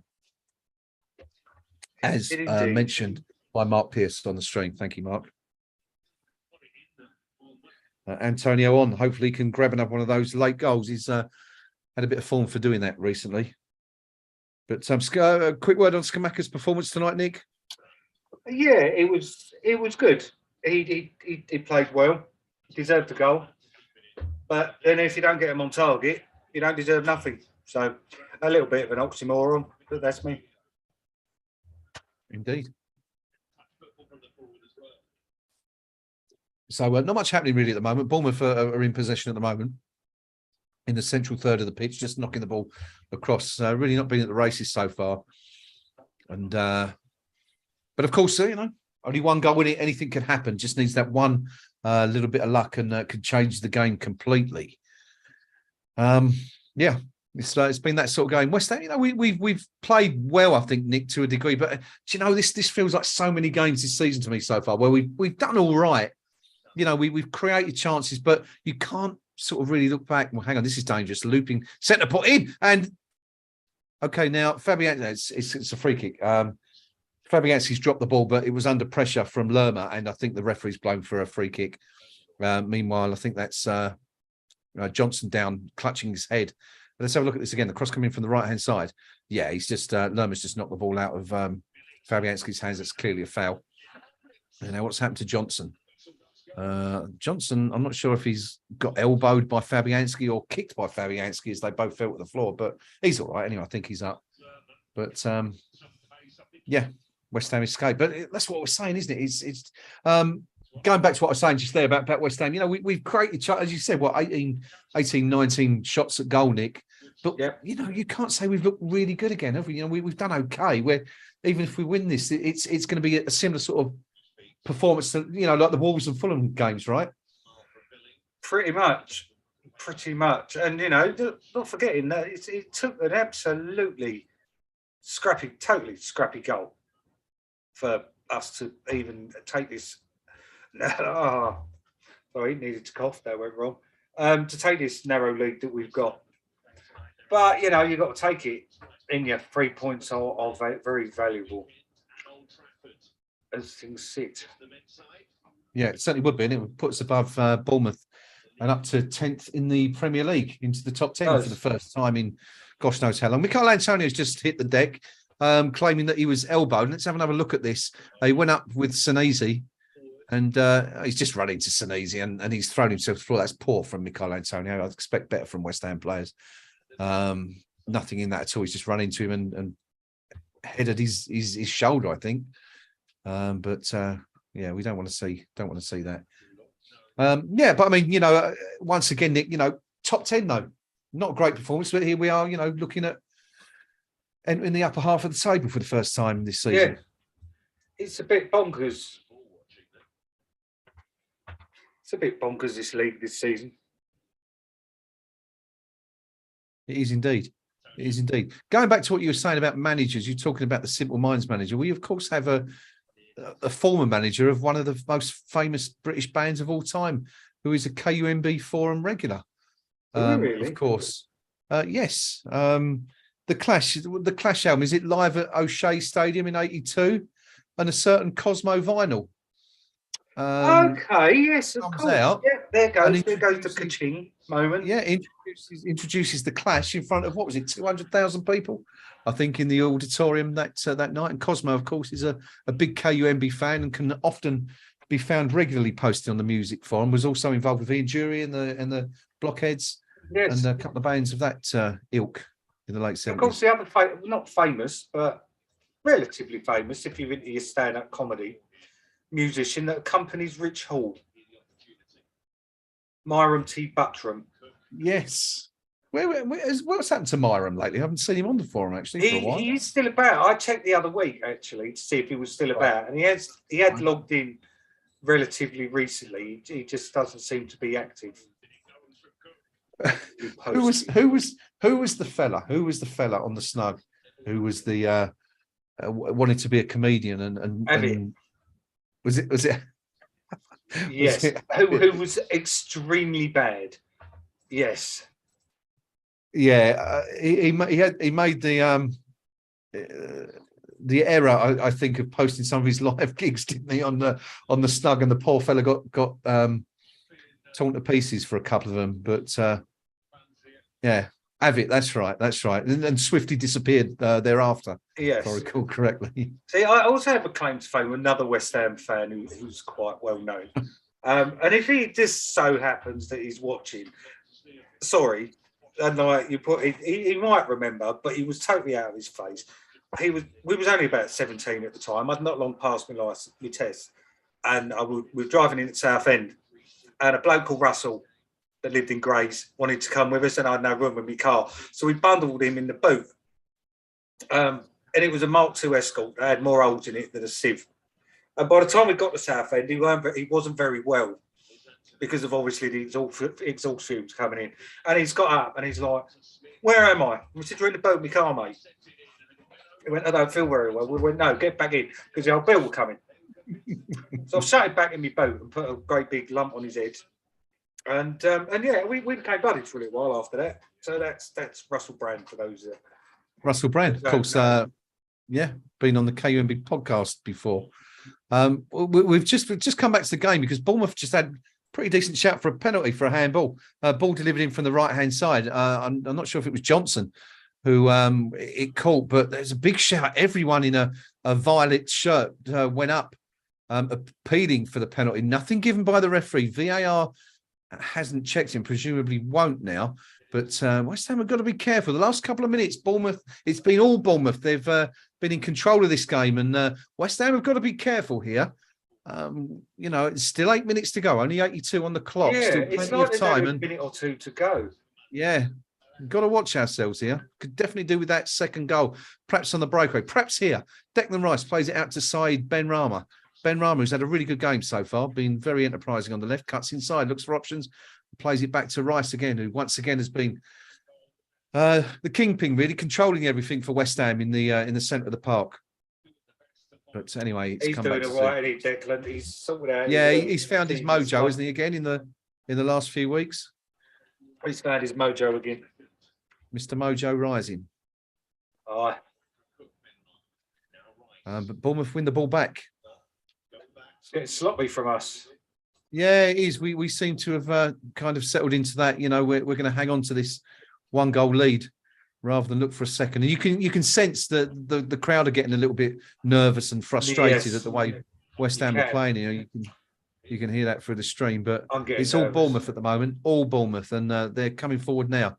Played onto the edge of the box, but good work from Tilo Kehrer, and then West Ham got a chance to break. Declan Rice breaking down the left-hand side, finds Ben Rama again. Now, can he take his man on? Go on side. Goes inside, goes outside, gets across, and it's too deep for Michail Antonio, and that one's just going to run out, I think, for a throw-in.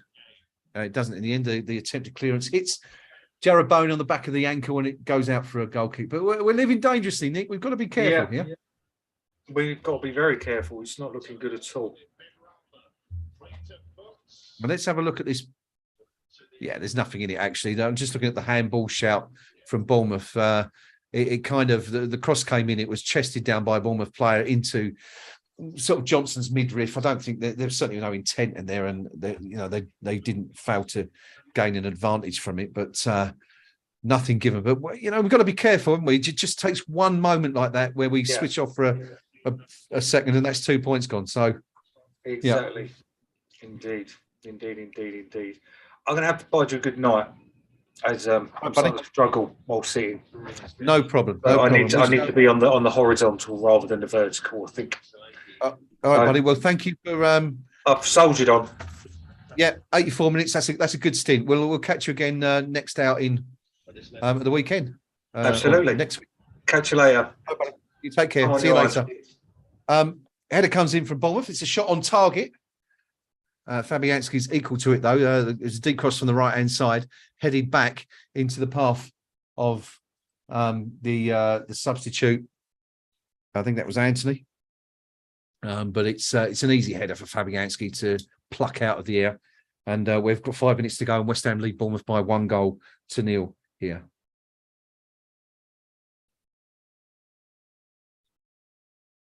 You getting nervous out there? Bournemouth breaking again on the left-hand side. Good tackle. Kurt Zuma comes over to West Ham's right to put in a good strong tackle and put the ball out for a throw-in to the visitors, who have been completely on top for the last 5 minutes or so. West Ham got to be very, very careful here.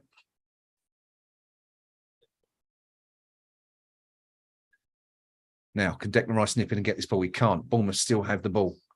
West Ham sitting deep now. 11 players behind the ball, completely entrenched in our own half. Just, as I said, that the game plan now seems to be just try and keep Bournemouth out. Doesn't seem to be much. If West Ham are going to score another goal, it's going to be on the counter and from a quick break. That's clever play on the left side from Bournemouth. They're coming towards the box. Ball pulled back to the edge of the box. Bournemouth in possession. This could be dangerous. Playing little 1-2s around the box, looking for a way in. That's a good ball in, but Johnson's equal to it. Well done, Ben Johnson. And manages to avert the danger. Bowen plays the ball to Antonio, who seems to be pushed, but nothing done by the referee, and Bournemouth had the ball again. Now it's Downs conceding possession, 35, 40 yards from goal. This is dangerous. West Ham got to be very, very careful here. Numbers back. 1, 2, 3, 4, 5, 6, 7, 8 players, including Fabianski, either on the edge of our penalty box or just outside it now, as West Ham sit tight and encourage Bournemouth onto them and tell them, you're going to break us down, you've got to come at us. Ball played into the box, but it's too far, and Fabianski lets it run out for a goal kick, and West Ham can breathe again. A certain part of my anatomy is puckering, says Polaroid. Yeah, I guess we can guess which part that might be, and it's probably not your lips.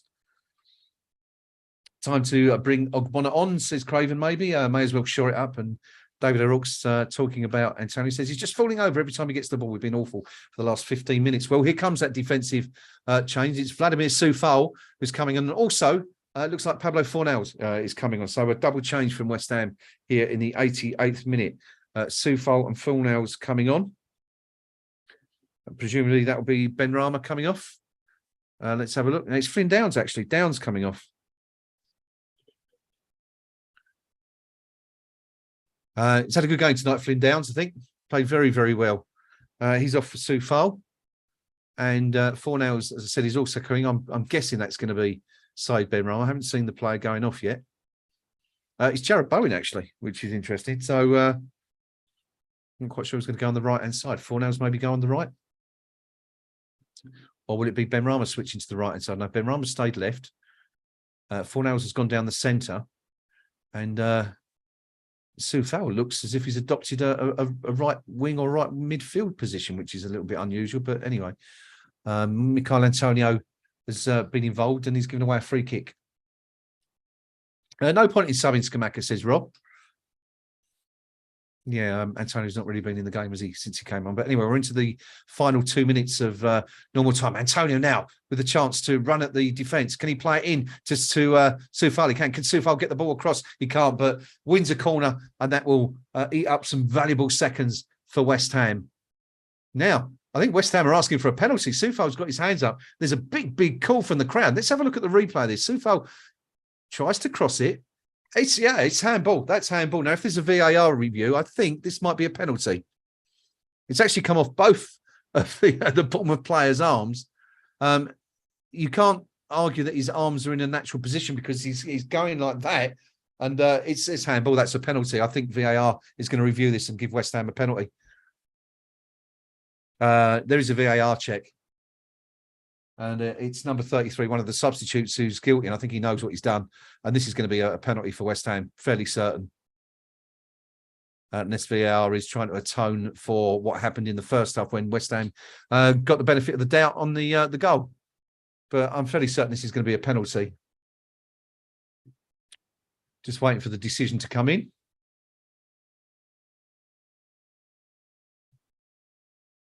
They're looking at it for a long time, which isn't particularly good for West Ham because you kind of think the longer it goes on, they might see a reason not to allow it.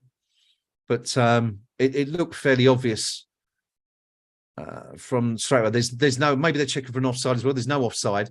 Soufal is definitely onside when the ball's played by Antonio. Yeah, and the referee has been advised to go and look at the screen. This is going to be a penalty for West Ham and an opportunity to wrap it up. Yeah, there he goes. Big cheer from the London Olympic crowd because they know what's coming here. Referee Coote walking over to the screen, and I think it's fairly inevitable that he's going to give it a penalty here for West Ham. The only question, of course, is, as mentioned, who's going to take it now? Well, let's just make sure it's given. Yeah, it's been given. Confirmation it's been given. And so West Ham a chance to put the game beyond doubt now. We're into the first added on minute at the end of the game. Not quite sure how many minutes are added on, but the penalty's been given. It's a clear handball, isn't it? There's no doubt about it. So Vladimir Soufal only on the pitch for under 2 minutes, just about 90 seconds. And he's won a penalty. Zamura was the Bournemouth player who gave it away. But I think it's a pretty clear one. Don't think Bournemouth can have any complaints for that one. But who's going to take it? Of course, Bowen missed the one at Anfield last week. And it's Said Benrahma stepping up to take this. This is interesting. David Coote was awarding it. And Said Benrahma has the opportunity to put the ball in. West Ham have missed 6 of their last 13 from the spot, according to the graphic from Sky Sports. And it's there. Benrahma's put it away. And that's game over. Well played, Said. He's deserved that. Had a good game tonight. Takes it with his right foot, buries it into the left-hand side of the goal, sends the goalkeeper the wrong way. And that is game over and 3 points for West Ham United. 4 minutes added on, 90 plus 2. Benrahma scores, and that's game over. What did you think, team? Any doubt about the penalty? As I said, you know, as soon as we saw it happen, it looked like it was going to be a penalty. But it's well taken by Benrahma, and maybe we found our new penalty taker. Very, very happy with the goal, Benny, and so should be. He's had a good game tonight. He's worked hard. Sending the goalkeeper the wrong way. Shaped to put it in the right-hand side and pulled it into the left. And it's 2-0 to West Ham, and that's 3 points, and West Ham are going to be in the top 10. Never in doubt, right?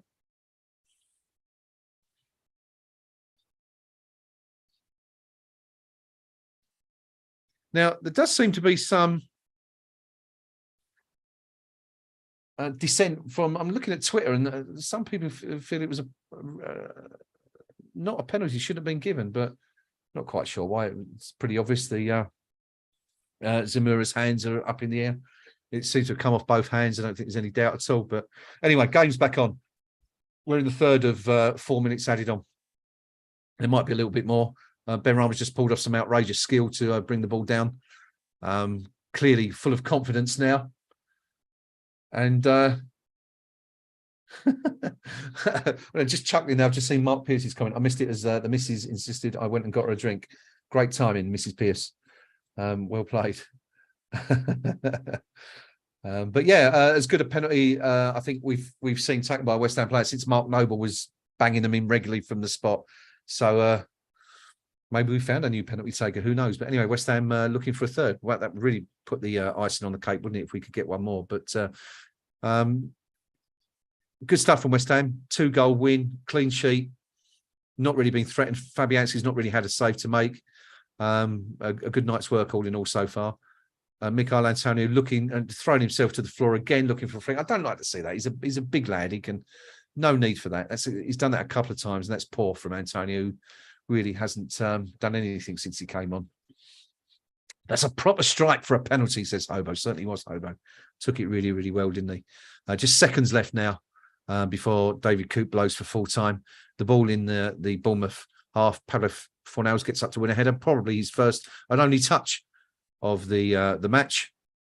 And a free kick given to Bournemouth, where in the 5th minute of added on time, where surely the final whistle is just a few seconds away now. Before West Ham are confirmed as comfortable winners here in this one. Bournemouth really haven't turned up tonight, have they? Slightly disappointed in the way they've played, considering they've played so well under Gary O'Neill. Of course, lost their first game under the former Hammer at home to Southampton in that big South Coast derby last week, and back-to-back defeats. And yeah, not great for them after a good start. Fornals plays the ball down the left, looking for Antonio in the channel. Antonio can't keep it on, and surely, referee, that's going to be full time. There it is. That's it. Yeah, five home wins in a row in all competitions for the Hammers. Good stuff as West Ham complete a 2-0 victory against Bournemouth, a win that sends West Ham up to 10th in the Premier League, in the upper half of the table for the first time this season after that really, really disappointing start. But home wins against Wolves, against Fulham, and now against Bournemouth have sent the Hammers, after only 1 point from 2 away games last week at Southampton and Liverpool, putting the Hammers into the top 10 for the first time this season. 6 points adrift of 6th place Manchester United, now only 4 points behind Fulham in 7th. Of course, 7th place should be enough to guarantee European football for the Hammers again next year. That really is the target, one would guess.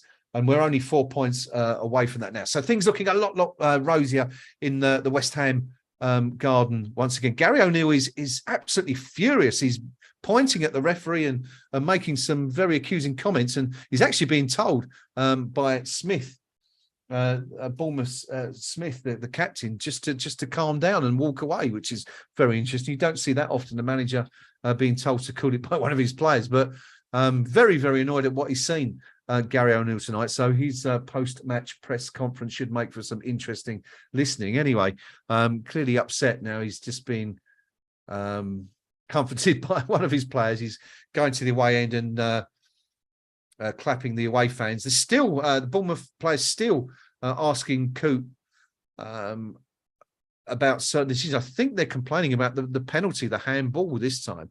Not sure they've really got any complaints for that, but as I said, it'll be interesting to see what Gary O'Neill and perhaps one or two of his players have got to say about that in the post-match presses. We'll be bringing you all the news from those on KUMB.com on the homepage, probably tomorrow morning now, first thing in the morning. If you're commuting to work, you should be able to catch that, and the thoughts of David Moyes and some of our players in the morning. Declan Rice leaving the field with a big smile on his face, and so he should. Another really, really tip-top performance from the skipper. Thomas Souček clapping the fans, another very happy player. Tino Kehrer, of course, who made that really, really strong challenge to ensure that West Ham didn't fall behind in the first half.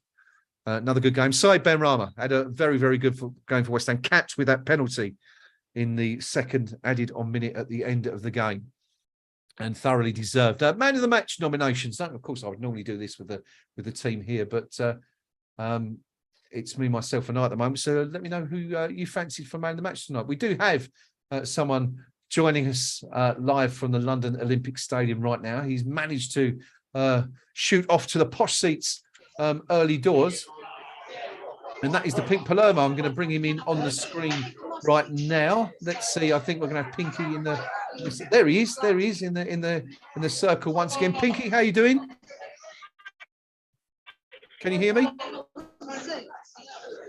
We can see Hello, you. mate. Yeah, how you doing? You all right?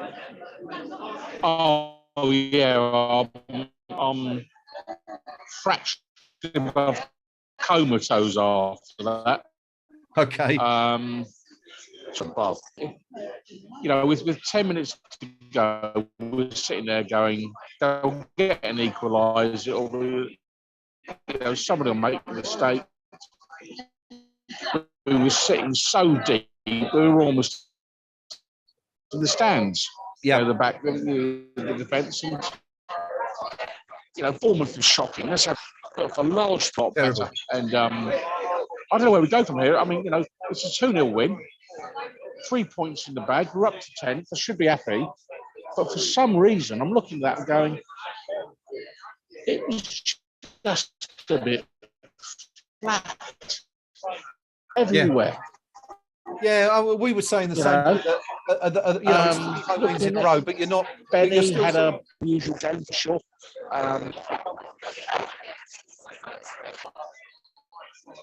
Okay, I think we're just having a little bit of difficulty with.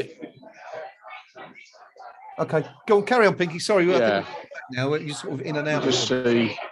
It's already showed me the safe bit rather apology for it. Yeah, I mean, ultimately, you're looking at that and you're going, I've already received been 15 Ben Rama apology forms to complete.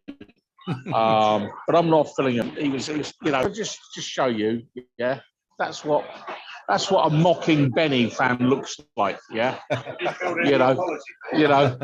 You know, he's there looking like Captain Birdseye, yeah, looking absolutely ridiculous.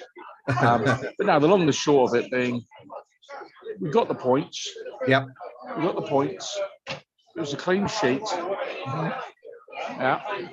The issue we've got is Skamaka isn't firing on all cylinders, and he's starting to feel it now. You know, you can see the confidence ebbing away from him. Yep. Bowen, I thought, was excellent first half. I thought he had a terrific first half, Jared Bowen, which is a positive. Flynn Downs, again, neat and tidy. I thought Declan played well within himself tonight. I mean, you know, he's easily the best player on the pitch, but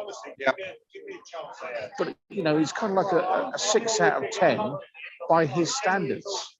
And so I don't know what David Moyes was saying. It's like, either job well done, boys. Go and have a couple of days off.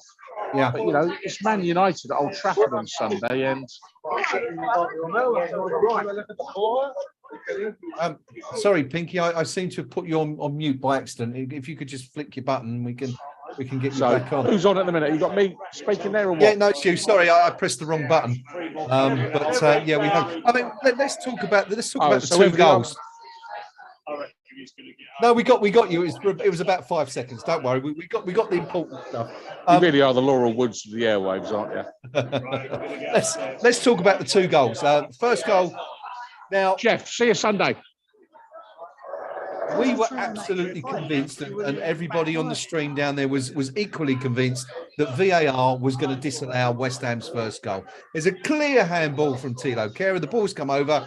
It's bounced off his lower elbow and come back up in the air. We can't understand. Well, we can only guess that the reason that VAR allowed it was because his hands weren't in an unnatural position. It's a clear handball. What did you make of it from what you saw from your position?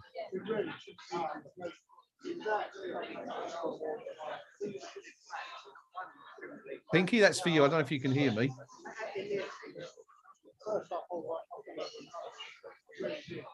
I'm not sure if Pinky can hear me. I mean, reality is you get a better view at home than we get of it in the ground. Yeah. Yeah, I can. Yeah, what I'm saying is you get a better view of it on the telly than we get up in the ground. Okay, so you know, from your point of view, it was a good goal. From my point of view, they all count. You know, at the end of the day, I've been VAR off. I think it's a waste of time. And you know, tonight we've got 2 VAR decisions and 3 points. But on another night, you know, and on another afternoon, you don't get the VAR decisions and you get no points. I really don't think it's moved the game any further forward, if I'm being honest. No, I think you're absolutely right. I'm interested to hear. Look, Noam's also joined us now. I'm really interested to hear what Noam thought about this first goal, because as we know, he's occasionally been critical of the odd referee. You know, Noam, we were just saying here in this, you know, here and Nick was joining us on the stream. Everyone at home in the live, and we were all absolutely convinced that the first goal was going to be ruled out for handball. What was your view of it? How did you see it from where you were? Right, well, I can't really add much more to what Pinky said. I did try and look it up on the Sky Go on the phone, but for some reason that wasn't working. So all I saw was the ball bobbling around a bit, and then zoom, and then it ends up in the net. I mean, the general thing with VAR is only as good as the people who are using it. And the people who are using it are rubbish. And tonight, it wouldn't surprise me at all if I haven't been out of the spotlight for a little bit. So Mr. Mike Dean was on VAR tonight.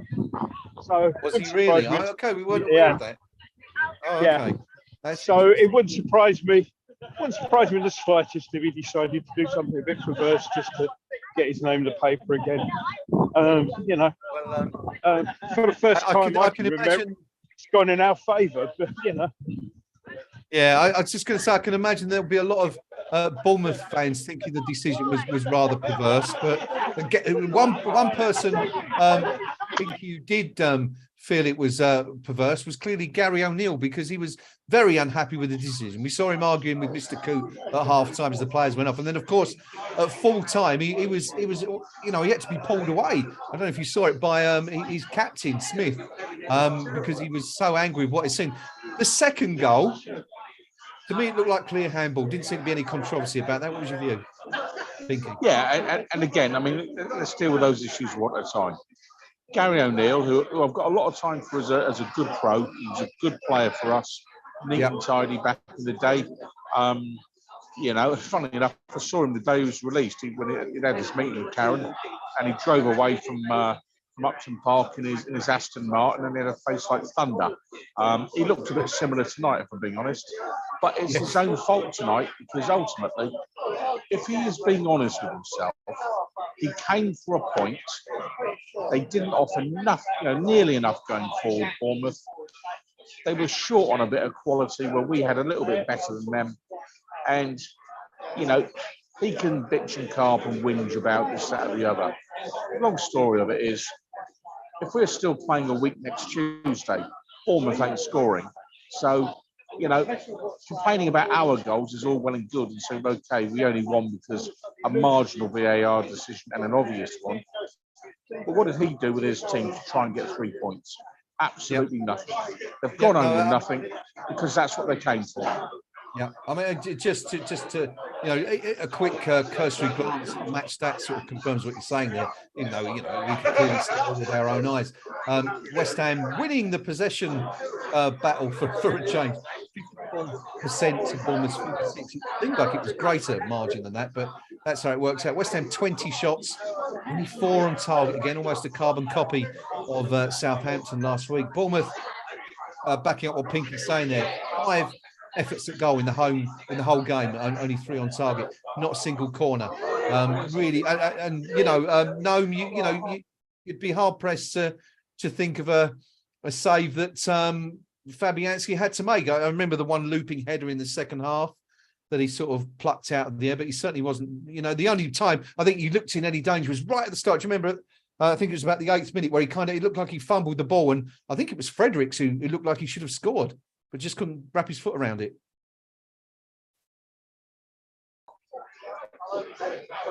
Who's that to? Noam or me?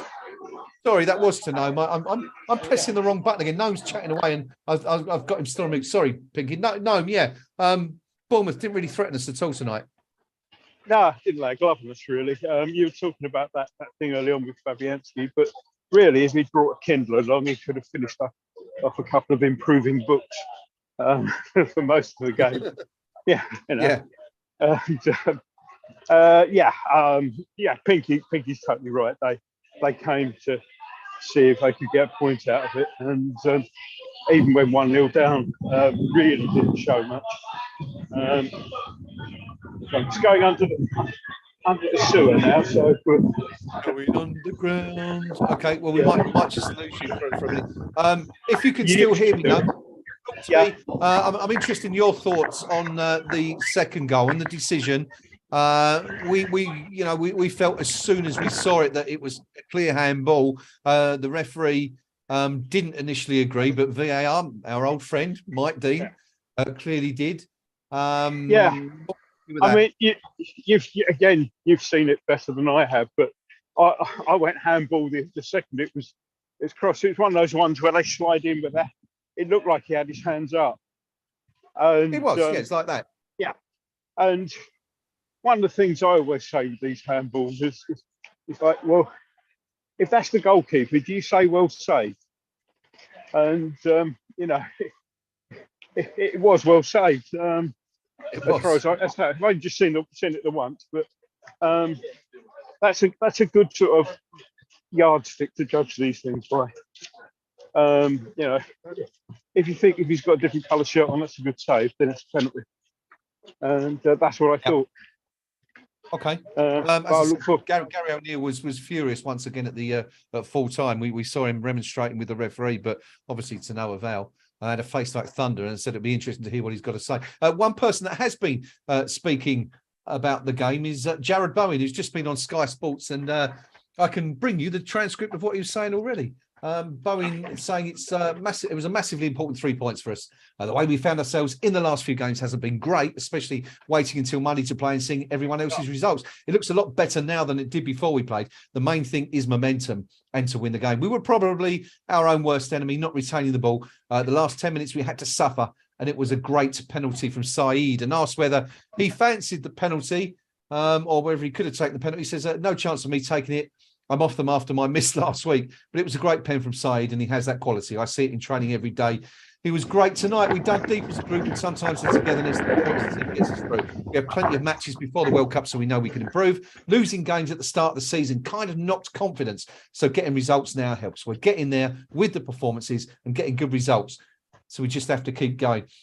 Pinky, you've already made the point, and this is something that sort of I said in the last few minutes. We've won another game without ever really, looking threatening or at our best.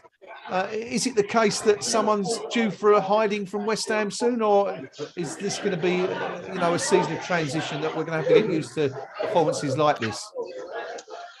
I thought tonight might be the night, but the long and the short of it is we lack creativity. We lack a genuine number 10. We lack someone in that position to actually make things happen on the edge of the opposition's box.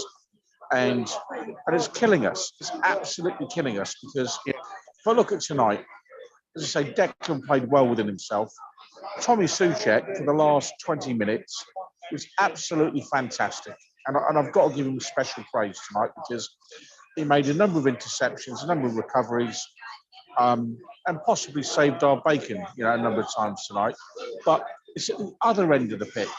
We've got Skamaka, who turns counterclockwise all the time, and it's like watching that film, The Hunt for Red October, where the Crazy Ivan, where he always goes one direction, 15 after the hour. Well, Skamaka does it every bloody time. And people are already spotting that and picking it. And he's getting the ball caught on his feet, so the confidence is ebbing away. If I was looking ahead to Sunday, I say, yes, we won tonight, but we need to make some changes. I think come Sunday, I'll probably start with Antonio on Sunday. If Cornet is fit, I might try and shoehorn him into the team somewhere and possibly move Saeed more centrally, something like that. But fundamentally, our problem all season, and Paul Walker picked up on this in one of his excellent pieces on the website this week. We've done 8 different combinations of centre-back this season, and I can't stress enough how the injury to Agard early doors, that pre-season friendly at Rangers, has absolutely killed our momentum from the off this season, because I can't imagine David Moyes was going to do anything other than have him as the first team pick. And he's not had him. We've got 12 games in. He's not even, most of the fans haven't seen him yet. And so that hasn't helped.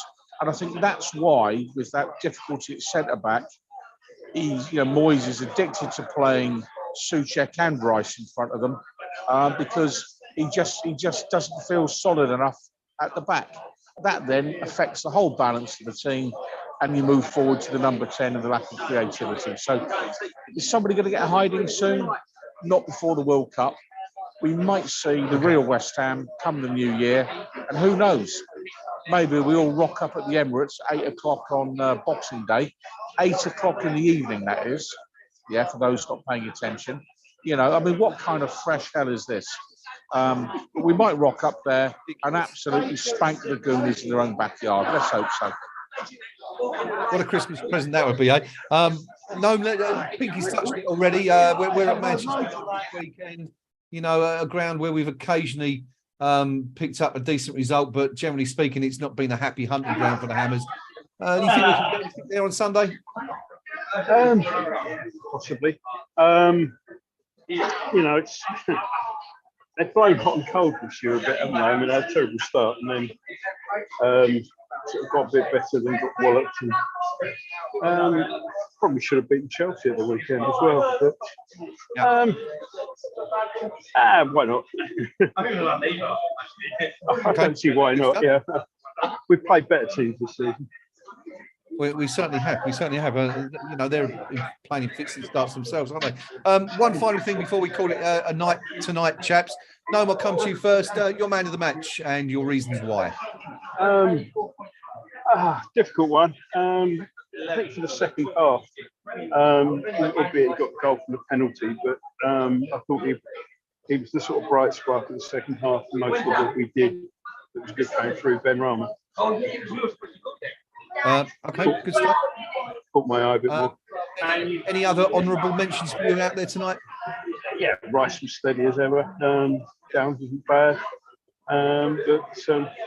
Yeah, we were a bit too ponderous in possession.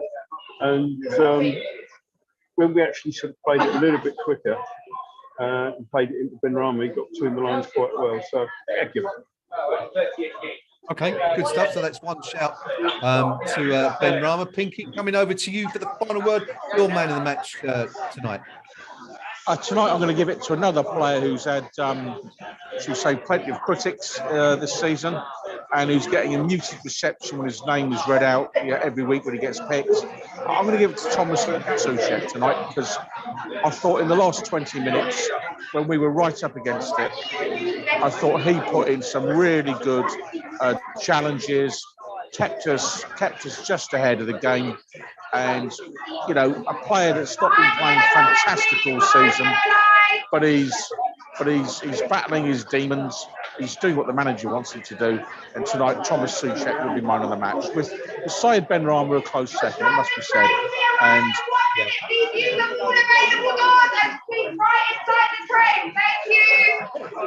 thank you. Is that Delia? And, you know, again, Syed Benrahma tonight, he's a player who I'm not a huge fan of, but tonight he gave generally a good composed performance. He took the penalty to really secure the points at the death, and he buried it. And fair play to him. But Tommy Soucek, for my money tonight, he'd go home with the bottle of shampoo.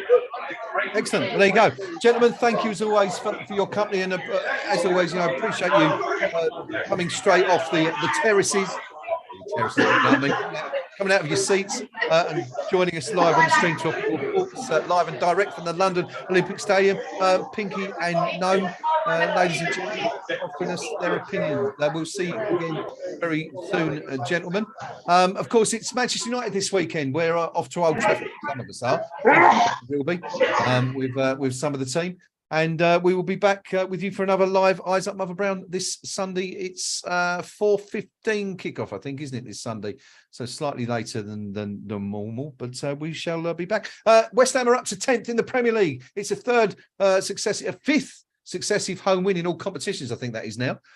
Taking in the Conference League, might even be 5 or 6 anyway. David Moyes is on the telly. He's talking. We'll bring you what he's got to say in just a minute. But that's it from us on the stream tonight. West Ham United 2, AFC Bournemouth 0. The Hammers back up to the top half of the table for the first time this season.